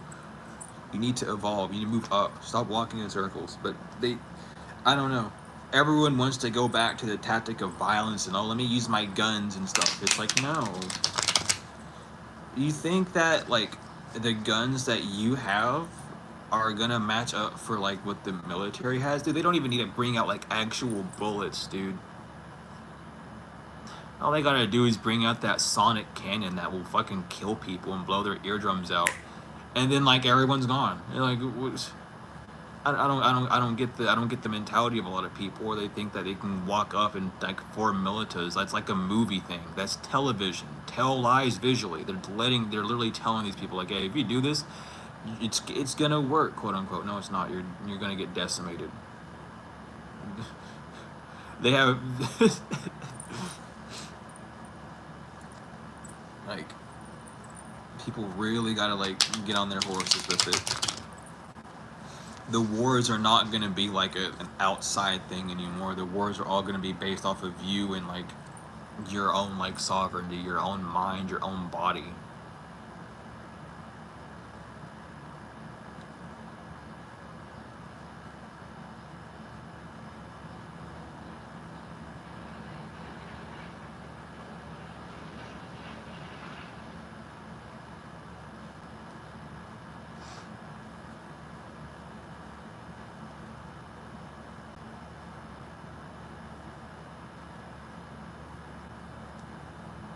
No, infinity is not a straight line. A line has points. Infinity wouldn't have a point. It would just be beginning. Infinity is a circle. It has no point. It has no starting point. It can begin at any place at any time. A line, however, has a starting point. It might not have an ending point ever, but you can gauge where it starts from, meaning that it's not infinite. It has a finite point.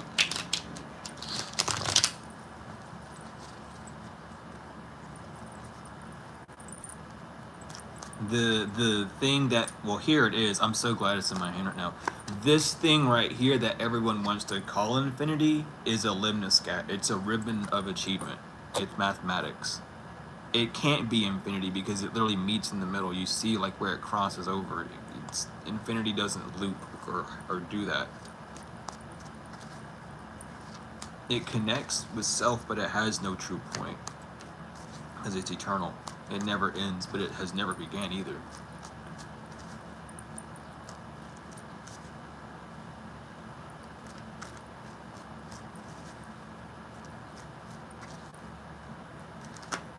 Yeah, the curve might not be seen at first, but it's definitely there. But I get what you mean. I was just explaining it that way.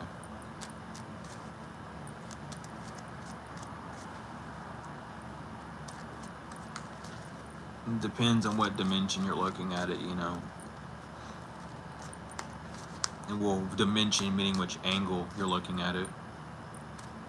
Which way you're reflecting light, which way your light's reflecting off of it, really.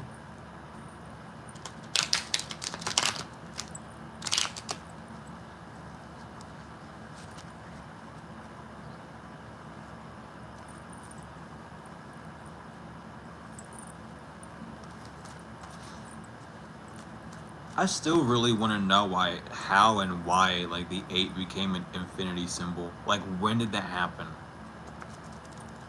I really kind of want to know that. Because I remember that just kind of happened, and, like, it never really got explained why. And no one really knew. And no one still, I have never really heard it. Anyone really, like, I mean, I guess because it loops, but that doesn't mean it's eternal. Eternity wouldn't loop; it would be everlasting. So, like, you know what I don't know. It makes no sense. It doesn't like click. Yeah, angels are angels of light. That's why each archangel, the 7 archangels, are your 7 colors. And they, you know, that's what they signify. You have archangel.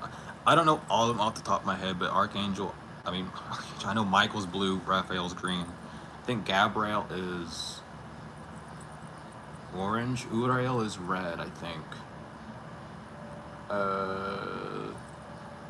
Depending on where you come from, Tiazkiel or Zadkiel is purple. I believe, if I'm not mistaken. I might be wrong on that. But it's been a minute. But it all just signifies what light you're in, what color light you're in, you know, what frequency you're in at that point.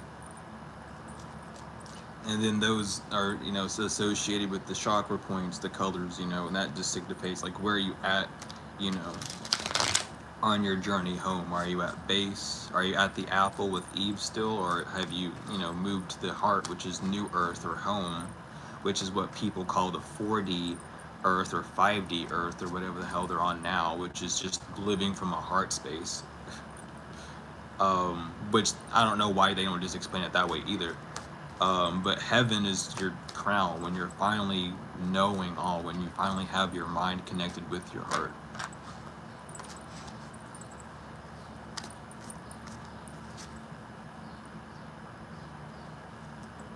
It might be that. I'm not too sure. I've never really like dug into it and asked why, but it's definitely a question that's on my mind all the time. Like why did that? Like why is who did it? Who said the figure 8 was infinity? Who do I gotta slap?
I know time as eternal, but I would compare time more to an internal than an external.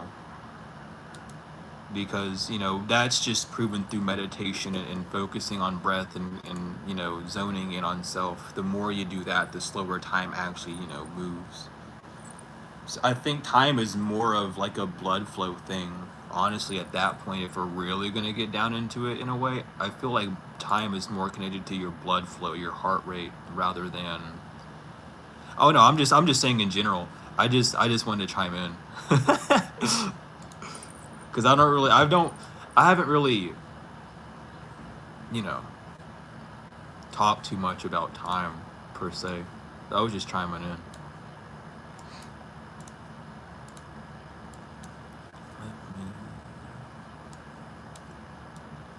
But that's how I kind of feel about time, is like more like the heart rate of things.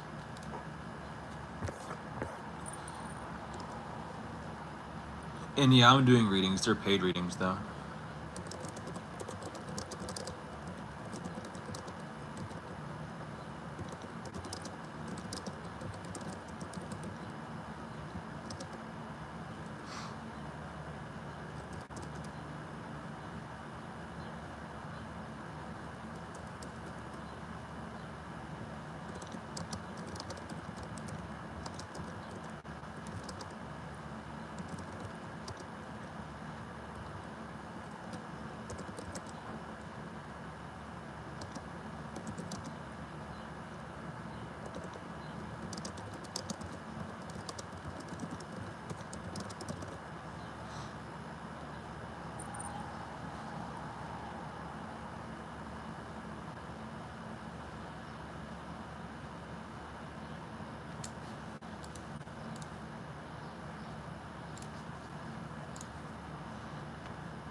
There's a crow that got their nest built above my. I knew it. I knew that's where that crow was coming from.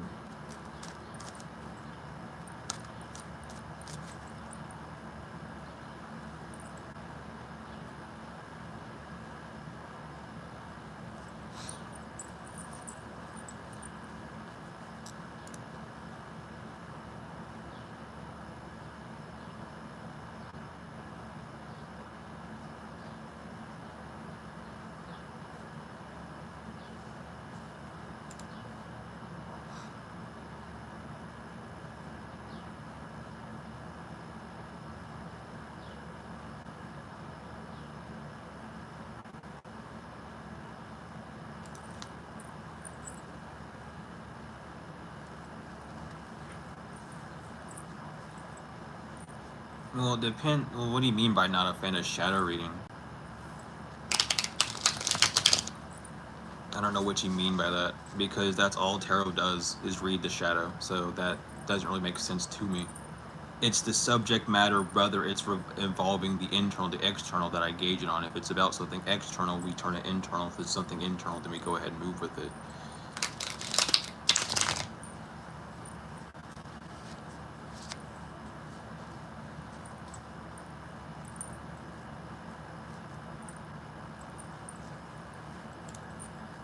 Because all the shadow is talking about is the aspect of self that's not being seen, and that's all that tarot like brings up. So I'm not too sure what you mean by that. Well, again, family and health can't really do that because it's not about you. We need to figure out about you for tarot readings, because that's what tarot is used for. Is the art of tarot has nothing to do with other people. We can find out why you feel so constricted and why your mind is gravitated towards them instead of yourself, for sure, but we can't pick up anything on them in that sense. Because that's not what tarot is used for.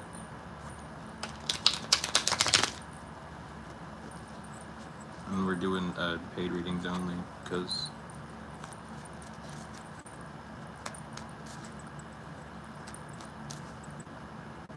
but yeah, I need to know like what you need the reading on though, because I'm, if I just get family and health, I don't know what that is. You would get a card, and whatever card you get is whatever card you get, and if it doesn't make sense, that's because of lack of information on one part. So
general protection.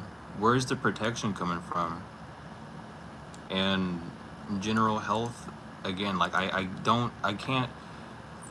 pull a card. Whatever you get's what you get then, I guess. But I do need like to get paid as well, because we're doing paid readings. So I can do that. You'll get the card what you get. It's not going to make any sense because, again, like it's general and that's not specific. You're not going to get much clearance on it.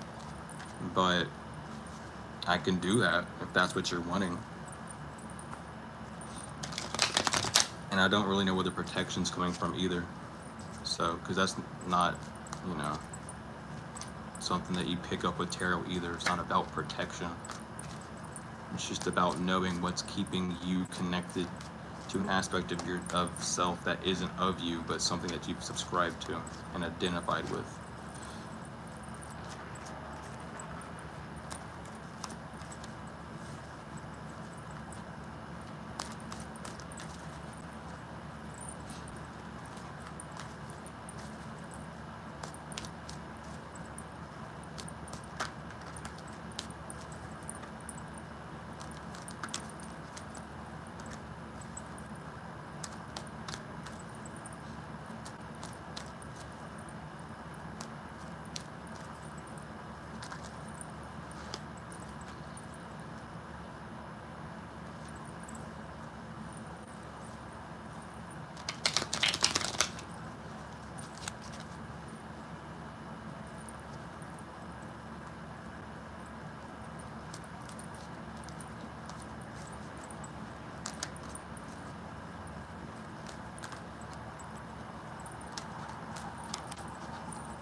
The only energy vampire you need to worry about is your own self.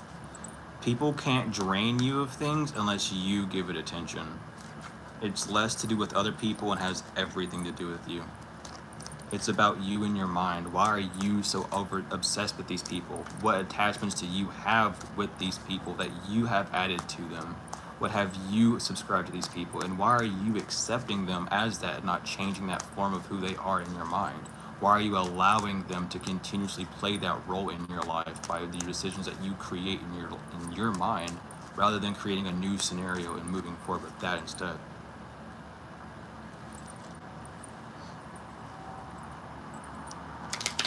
Bloodline has nothing to do with the bloodline. It has everything to do with your mind. Stop. It has nothing to do with the scapegoat stuff. Y'all gotta stop scapegoating people. The issue is not these other people. It is you. If you are going to identify it with a bloodline issue, now you now have to go through that the process of removing that, because you've chosen to say that. Whether it's someone else who told you it and you decided to agree to it and move with that and that choose that for being your truth, or you just, thinking that yourself, however that is, your mind and your truth will create your reality. So if you're going to change your reality, you need to change your mind. Change how you think about things. It's going to change how you feel about things. It's going to change the output of things and the input of things. It's nothing to do with anything outside. It's a disconnect between you and yourself.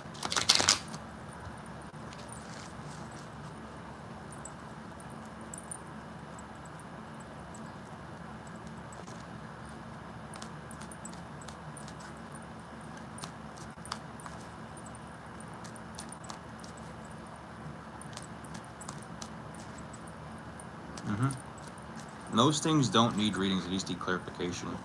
A lot of people have fallen under this Roman curse of like, oh, it's because I heard online from some online YouTuber who had X amount of subscribers that this, and that's happening, where it started popping up on my feed. Yeah, because that's how the algorithm's gonna work. Guess what?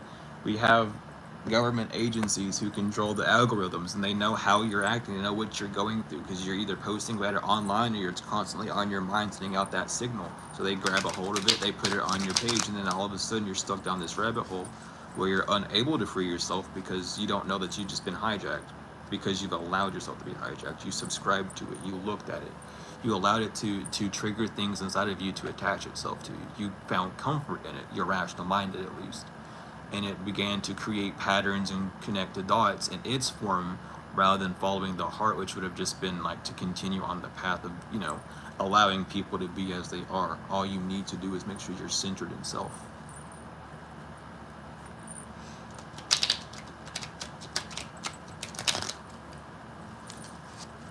And that's something that readers won't tell you online because they're scamming you. And that, or they just don't know. They would like to, they would like to say that, oh, all this stuff's happening. And it's not saying that it's not real. It's just people have a lesser understanding of what's actually going on than they think.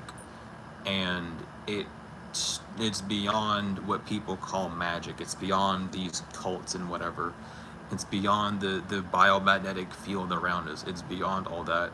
And it's something that's so sacred and deep inside of each and every one of us that we actually have to take that journey to tap into it. And once you make that decision in turn, like, oh, I want to heal from this, I want to start healing. Once you say that, you then open that gate. And then you go through the stuff. You have to see it for how it is. And it's less about healing it in the sense of making amends or putting labels or putting people in boxes. It's more of seeing what you could have done. What signs were you given? What opportunities were you given? What things did you talk yourself out of or talk yourself into? Each way, that's the healing aspect of it, is coming to terms with your own decisions rather than being confused and distraught of others. A lack of decision in self will cause you to look outside.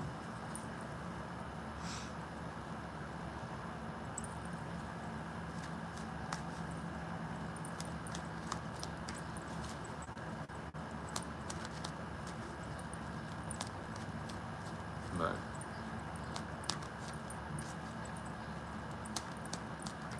yeah, that's one of the reasons why I'm not fucking huge on platform, because I just tell people up front, like, this is what you gotta do. It shouldn't, you know, you can hand it, because I always say it because it's true, and any like occultist would know this. Like, you can give anyone, you could give someone like a ring of keys, you could give someone a skeleton key to open any door they fucking want, but if they don't know how to use that key or what door they're looking for, they're never gonna find the answer. So there's no harm in saying shit, unless that person has the key. You just have to watch out what you're talking about, per se, you know, within your guidelines, within your things, within your own moral, you know.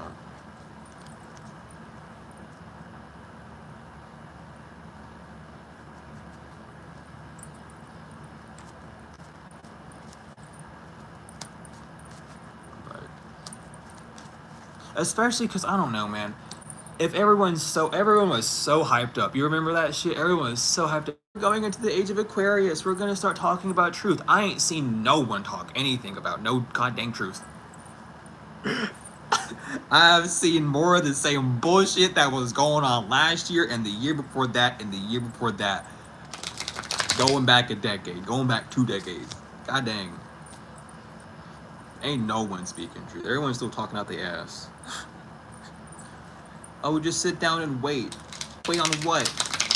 Wait on you to make up your mind to choose yourself and to move forward, to be a chosen one. That's what that means. What path have you chosen? Did you choose yourself, or did you choose someone else to control your life?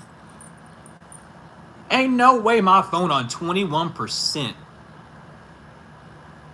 They want me on. Fucking battery should not be going down that bad. What the hell going on up here? It's probably because I have my fucking pyramid here, honestly.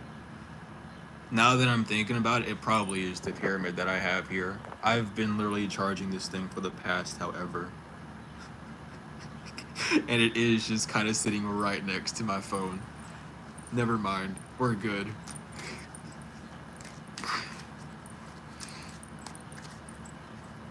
But no, you can give keys to people. Like, it's not... I don't know. It's just so weird to me how people are like, we're gonna start telling truth, and how people are still like trying to gatekeep stuff. It's like, are you really here to tell truth, or are you here just to fucking loudmouth it and then not really do your what you're saying? You know, put your foot where your mouth is. Walk where you're speaking, please. It's difficult. It's not fun, and you will go through you will go through losses.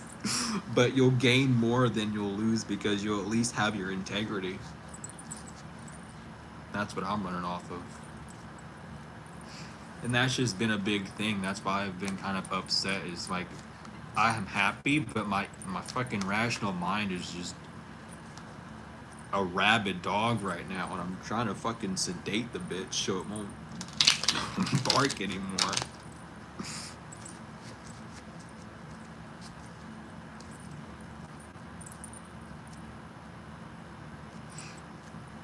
But alas, I mean, it eventually will happen. It's coming out in small little drips, because unfortunately most people who were like leaders and stuff didn't really know as much on the topic as they did, or they just heard the word and then used it as a buzzword to draw people in, which is, you know, how the algorithm of the human mind works. Is ooh, buzzword, ooh, shiny thing.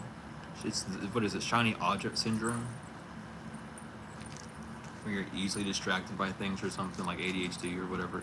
I forgot what it's called. I mean, it's ADHD, but it's something else. It's like an actual syndrome that they call it. But, you know, certain things trigger the brain in different ways. It's all about chemistry at that point, you know. I don't know. This study of science is a life. You'll really be fine. You'll get all the spiritual knowledge you need by just studying biology and chemistry, honestly. You'll tap into physics by going into both of those, and by that time you're in metaphysics, and that just explains it all. And then most people just jump into metaphysics immediately, and they talk about the split string theory, and that's about it. Or like fissions. or like timelines or how everything's connected. I don't know. A lot of people don't go a lot deeper than that, which is fine, but you know, there's a whole world, and inside that world is another world. We just gotta keep going.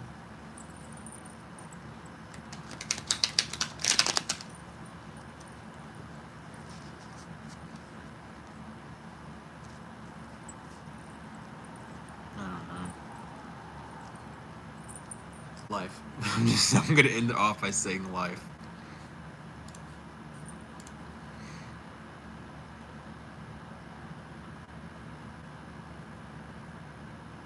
Right. Like that's the thing. Like I can prove string theory with a card, really, with this card, like just doing like that. Like if I did this, you know, and I put it down, you don't know what I'm doing. It's the same theory as Schrodinger's cat. But instead of them doing a particle accelerator experiment and fucking the fact that you don't know what happens when you don't see it,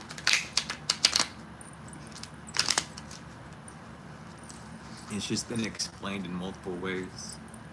I like again, like the same thing with you, Jen. I want to know like how this one works. Like, who cares? Like the one next door. How does this one work? Like how do I, you know? What's going on with the magnetic field that we have? What's going on with Earth and its two magnetic poles? What's going on with the planet's magnetic pull and shit? Why haven't we talked about gravity just being a magnetic pull? Why are we magnets? But also generators. And fucking what else? What is it? What's the other word? When you can hold electricity. I can't remember the word. Not condenser.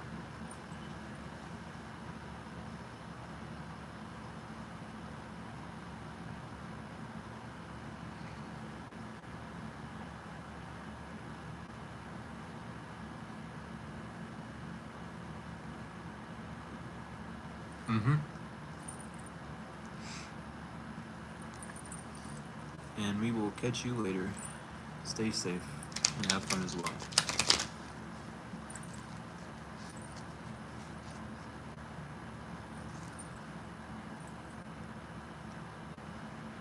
I can't remember, but it's not a condenser. What the hell is it? I keep thinking of condensers. I don't know why.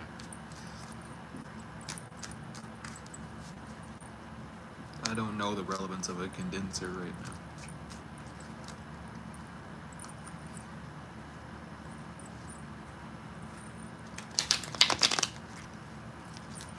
And I wish I did.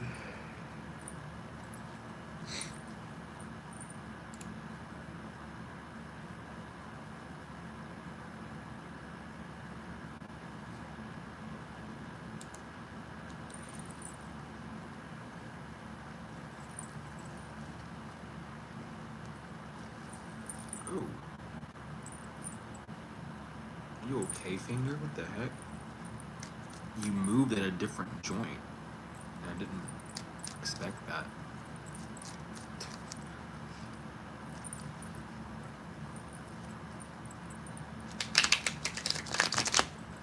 It's been 3 hours. Damn, that's crazy.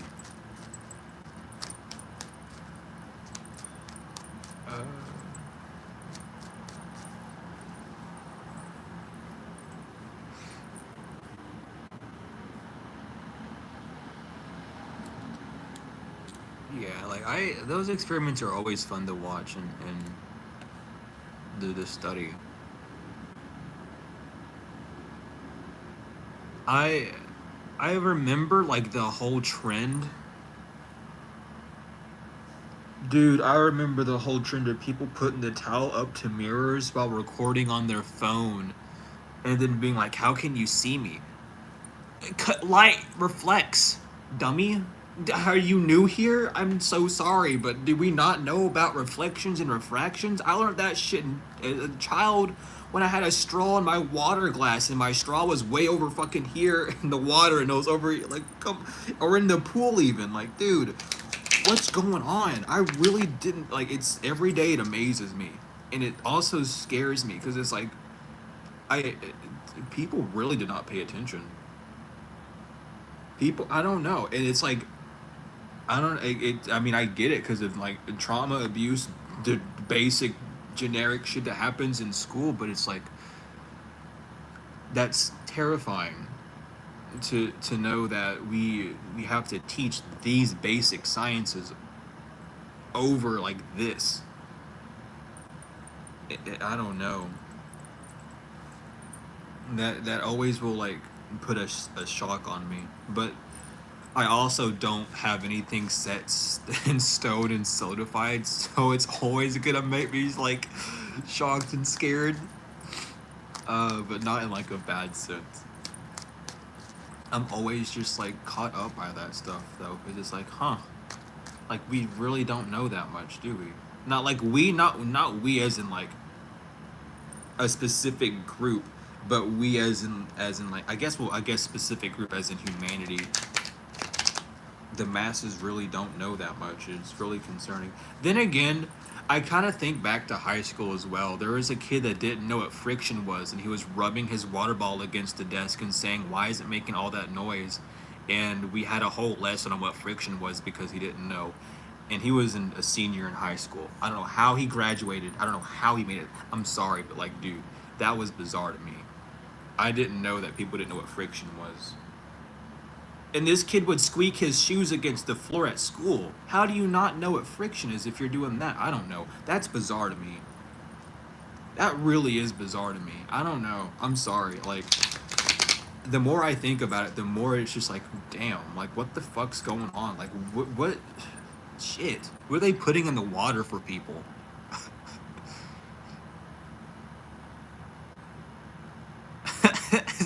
Right, yeah, see, that's the thing, Daniel. That's the thing. They wouldn't cover the whole mirror. They would cover like this part of it, and the camera would be at an angle to see both them and the mirror. And it's like, so how do you know that my head tilted? Because the reflection, the refraction, the lens itself is going to refract and give to the mirror what it sees because it's a lens, and then that's going to refract back. I mean, reflect back into the lens, the iris of the lens, and then show you what it sees. Like and then not only that, if you can see it, then the camera can see it because you're both in a position where the light's hitting you. You know, I don't know. And even in darkness, you know, you could still probably do the same thing, but that would be more of like the whatever the fucks. I don't know what I was trying to say there, but like the lesser lights or whatever. The fact that you can still see at night. I don't know what I'm trying to say. Night vision. Can I say night vision? Can I say can I say look at night? Goodness gracious. I'm losing my tongue here. I got myself like baffled now. I'm just sitting here confused a little bit. I fucked myself up.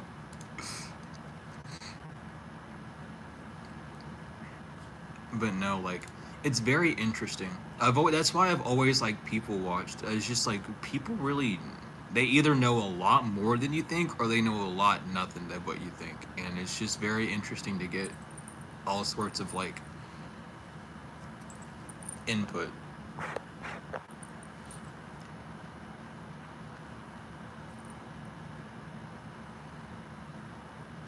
Oh, I knew it cut out. God dang it. I'm gonna have to be back soon. Maybe, maybe not. I don't know. I should be fine. Nothing's happened yet. I'm good.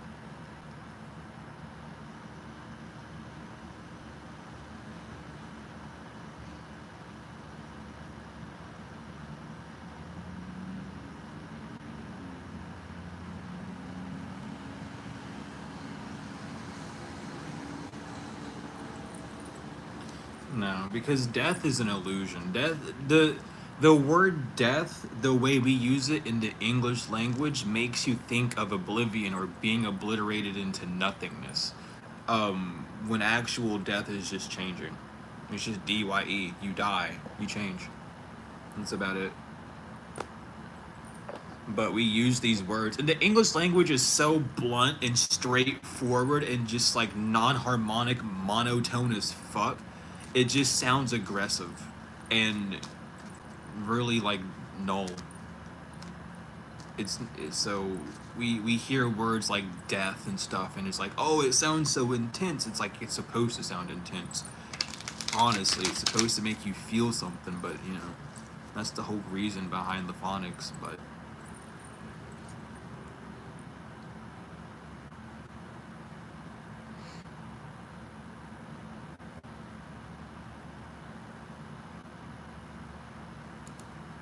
facts.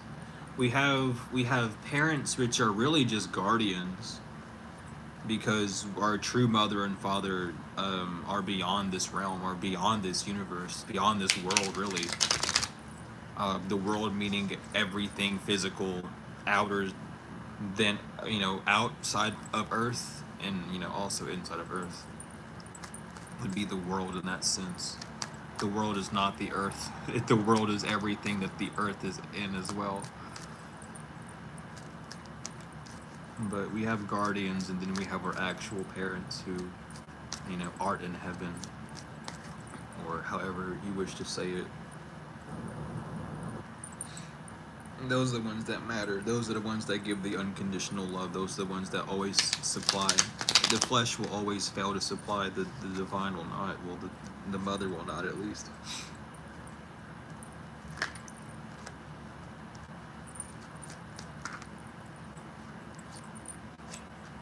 Because father can't do anything without mother's permission. Which is why you talk to mother and not really father. Because father can do stuff, but you don't got permission from mother. You just shit out of luck. There can't be a disagreement upon the parties. There has to be an agreement.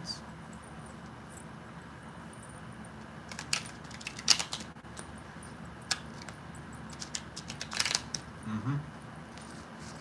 That's where we nourish. The wisdom stays with the soul. You know, it's not about the brain. It's the soul that matters. You can put a brain in a body, but all that brain's gonna do is just remember the memories and have the knowledge. It's not gonna have the wisdom, the experience, nor the personality, because those are all aspects of soul. Especially if you're gonna break it down to like the 9 parts of soul, or 9 bodies of Ra, or the 9 souls of Ra, whichever way you want to say it. Um, your personality is made from your soul.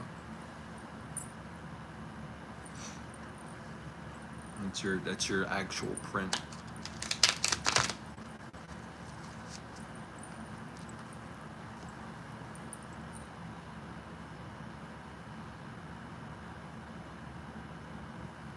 Yeah, I completely get that too, because you learn more from children than you will from an adult. Um, Adults have been carved and chiseled into different ways based off their lights. Life, excuse me, not lights, but life. A child will come out pure and innocent always. There's no such thing as an evil child. That's so fucking silly. Children are born in innocence. They come out from they are born into light. They were born from the darkness into light. They're pure, they're innocent. They do no harm, they mean no harm, they cannot do harm.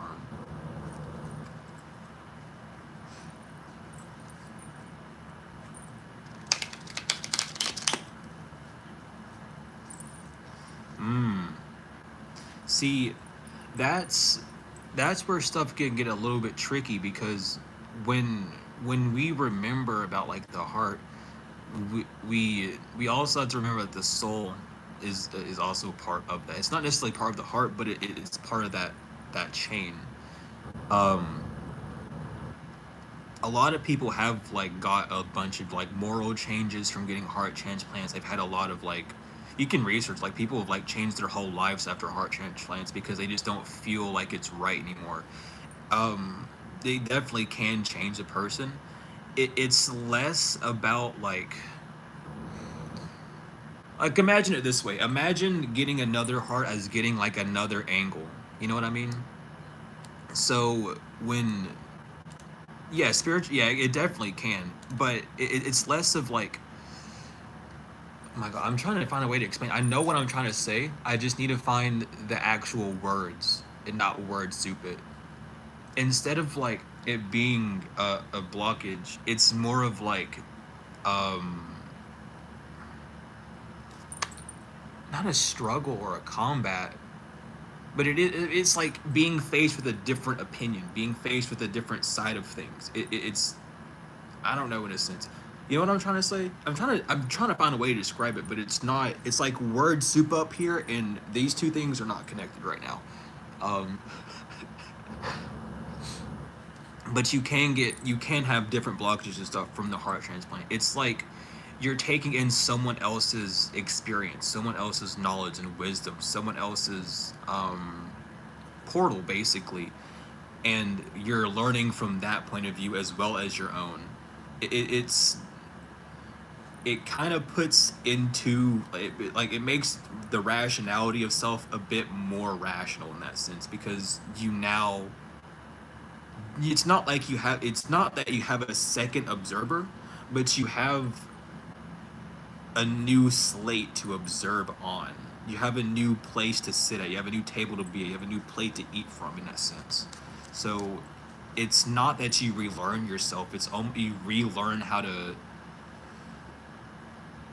like move with yourself, move with your integrity, because it's your heart that's weighed at the end of the day. Your heart is what sees that and was what weighs on that. So you won't be judged from that person's views, but you will be judged based off of how you move with that person's views in that sense. It's hard to explain because I haven't done too much research, but that's my general consensus of it without like word souping it too much. Um, but that's kind of how I feel about that. That's kind of been my process of thoughts and in like talking to people about it because it's very interesting because your heart's the whole portal. Your heart's like your soul communicates with your heart, and it's not that your soul can't communicate with another person's heart. You have those types of connections all the time with all sorts of people. It's just more of how you gauge that interaction in a sense. It's a new form of like internal dialogue almost. Because a lot of people, like even like with other like organ transplants and stuff, they've like, yeah, I can't eat this anymore. I can't do that, and it's literally because like that, not because like the organ is bad or anything, but because it had to morph with that body. It became a hybrid, so it has to like work off of both of those unified and then work with a complete other system. It's our body's fucking weird, dude. Our bodies are so weird.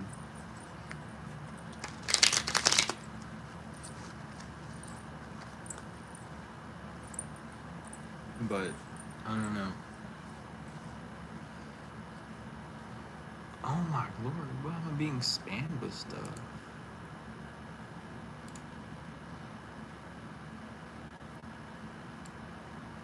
Mm. Is it is it that his trauma's gotten like is it more noticeable for him or has it gotten more like extreme? You know what I mean? Like, is it something that he can look at and see more of, or is it more of like an overbearing force in that sense? I guess that would be like a point to start off and talk about it with. But it would also help to know the person like it, knowing like the person, the donor's life, like what did they live, what was their life kind of like, so you can kind of see like where it gauges from there too. I don't know if you're able to do that or not. I'm not sure if that's like a thing you can do or have access to. But if possible, I would definitely take that route because that would clear up a lot of muddy waters as well.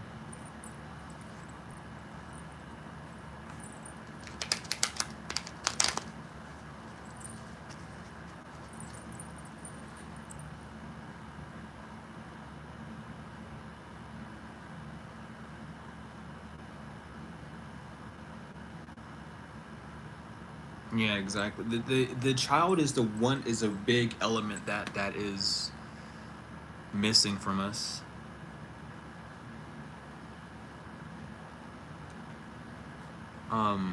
The child actually is a big nurturer, because the child explains to the masculine, the mind, how to nurture itself. Um, in that sense. But children need to be protected. Like, we need to stop with this whole like worrying about like menial shit and really focus on like our youth, because right now our youth is, well, I'm not going to say all of it, but the fact that we have kids running out taking hits and getting backdoored and shit, I don't want to talk about it. It sends shivers up my spine. I don't like it. It disturbs me. That's how children are feeling. They are feeling so abused and unheard that they have to resort to extremes of that to get noticed by the wrong things, even because they've been raised, not that they've been raised wrong, but they have been raised in an environment that is not suitable for them to truly flourish or grow in.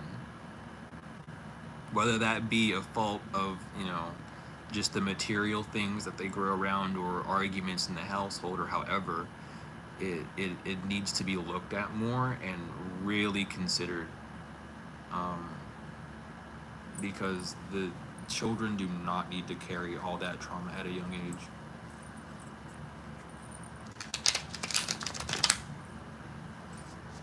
Because, I mean, at the end of the day, the soul that harbors that flesh chooses their experience. So there's really no like true one all be all fix. But if we can better the expression of children and allow people to know that it's okay to speak and express yourself, and get that gate opened, things would be a lot easier.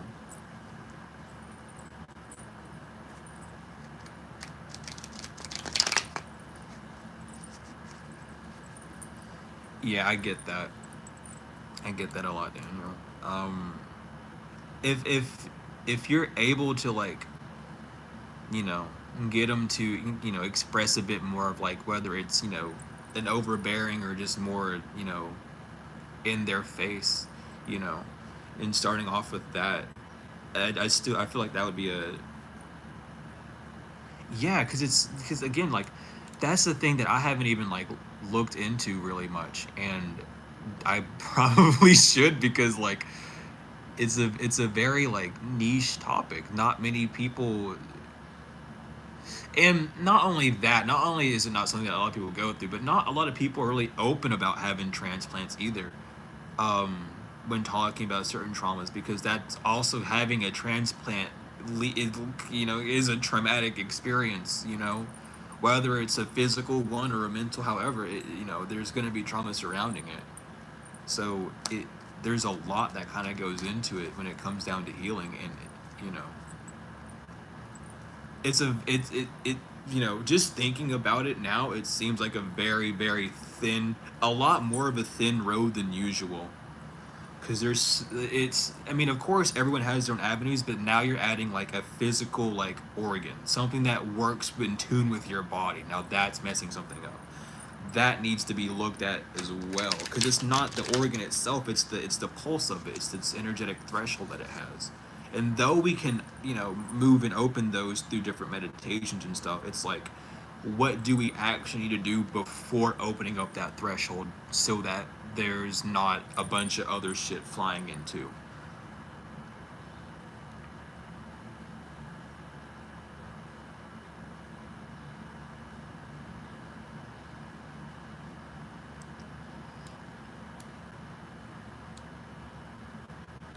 I didn't know where that came from, but I've heard that. So thank you for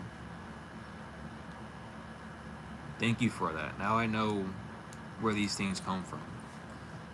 because I've always heard like, you're here for a reason. If you go through a lot of things, if you've had like a rough upbringing, then you have that knowledge, you have that wisdom, you have that standpoint to be able to help others. You're there for like a greater reason, whether it's spiritually or not, or they want to accept it as or not.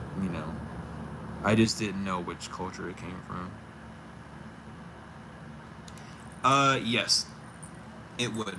Um, because females go through different traumas than men. Um, Females go through a lot of different pains than men as well.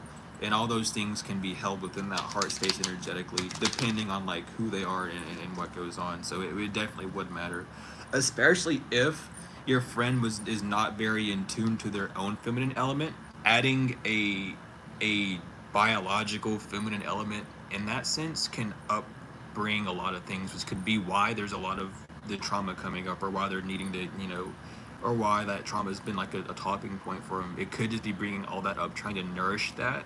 And the main combat could really be between like the mind not being used to that sort of immediate nourishment versus vice versa. Because when we talk about females and how they work, they're more receptive to what the divine has to offer. They're literally the portal. So whether or not, what, doesn't matter what chakra we're talking about, it's going to have a different overstanding. It's going to have a different metric to it. Exactly. And like I I can't fully talk on it because I'm not a female. I haven't gone through the female traumas. But obviously they have, females have a different like bio or organic field they gotta work with. So taking that into account as well. And even then, on like the other half, because everyone has the polarity of masculinity to femininity always.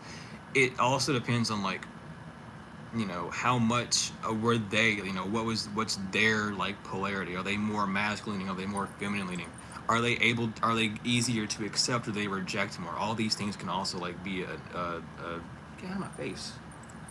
A little fly flew in my face.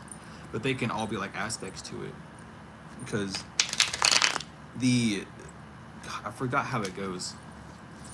I don't remember how it goes. Is the heart clockwise or counterclockwise? I don't know if anyone here would know that. Which would just mean positive, negative. Well, and it would be negative charge. The feminine heart's more negatively charged in the sense of it attracts more, because the feminine element brings, the masculine takes and gives. You pay your bills with your right hand, and you light lighters with your left. That's how it was explained to me, at least, in the sense of you give things to yourself with the left, and you give things to others with your right, in that sense. Or you just simply give with your left, and you take with your left and you give. However, whichever way you're wanting to describe it, there's a million ways you could do it. I don't want to get brain busted and tongue tied here, but it all depends. But yeah, I don't know how that would affect anything else. I don't know if that would affect what it would affect. I don't know much about transplants, honestly.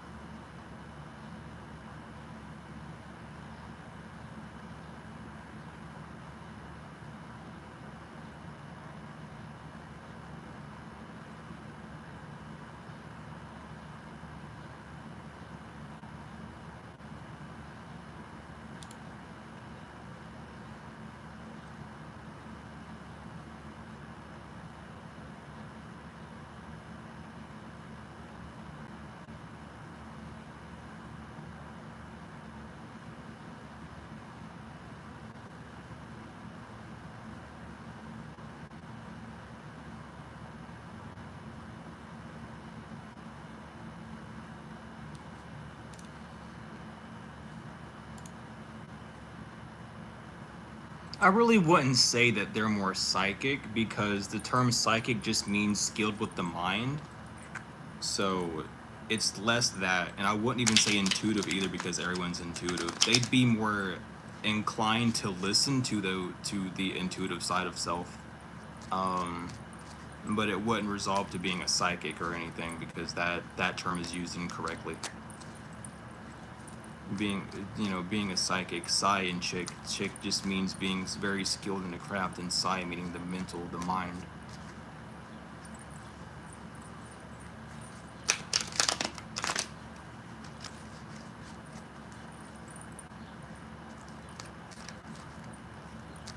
Everyone has their own skill with the mind. Everyone's quote unquote psychic, everyone's quote unquote intuitive. It just matters of how much attention you're going to pay to it to receive the rewards of it.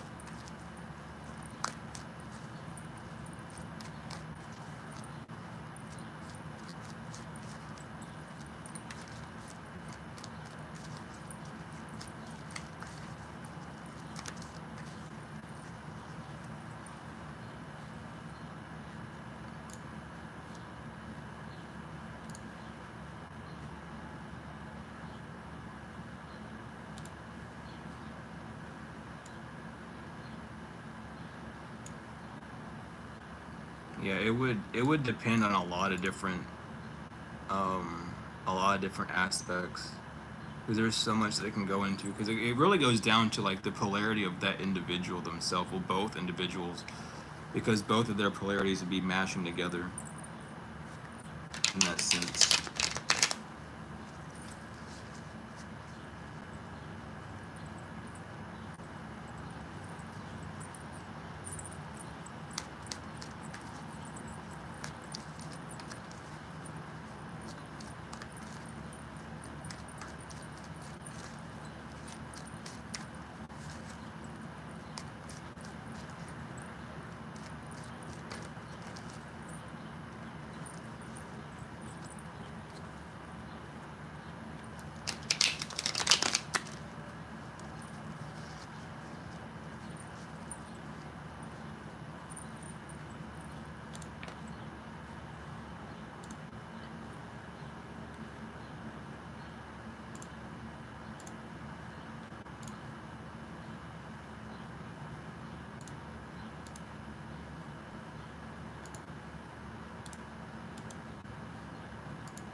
All right, I gotta go head off and go handle some things behind the scene,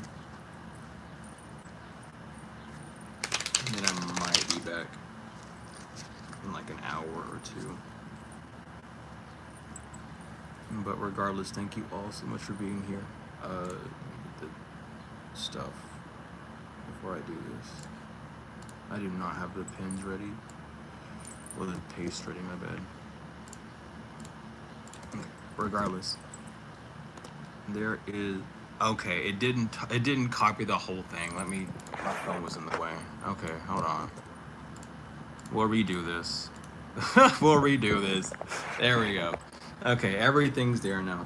If you're needing the email donation links, the website for services or however, when the services have updated prices now, you should go there and check them out if you are interested. Regardless, thank you all so much for being here. Thank you for the likes, comments, shares, subscribes, donations, whether they were energetic or financial. I appreciate them all. But I appreciate each and every one of you all. And I love you to the moon and back tenfold and forever. I will see you all later.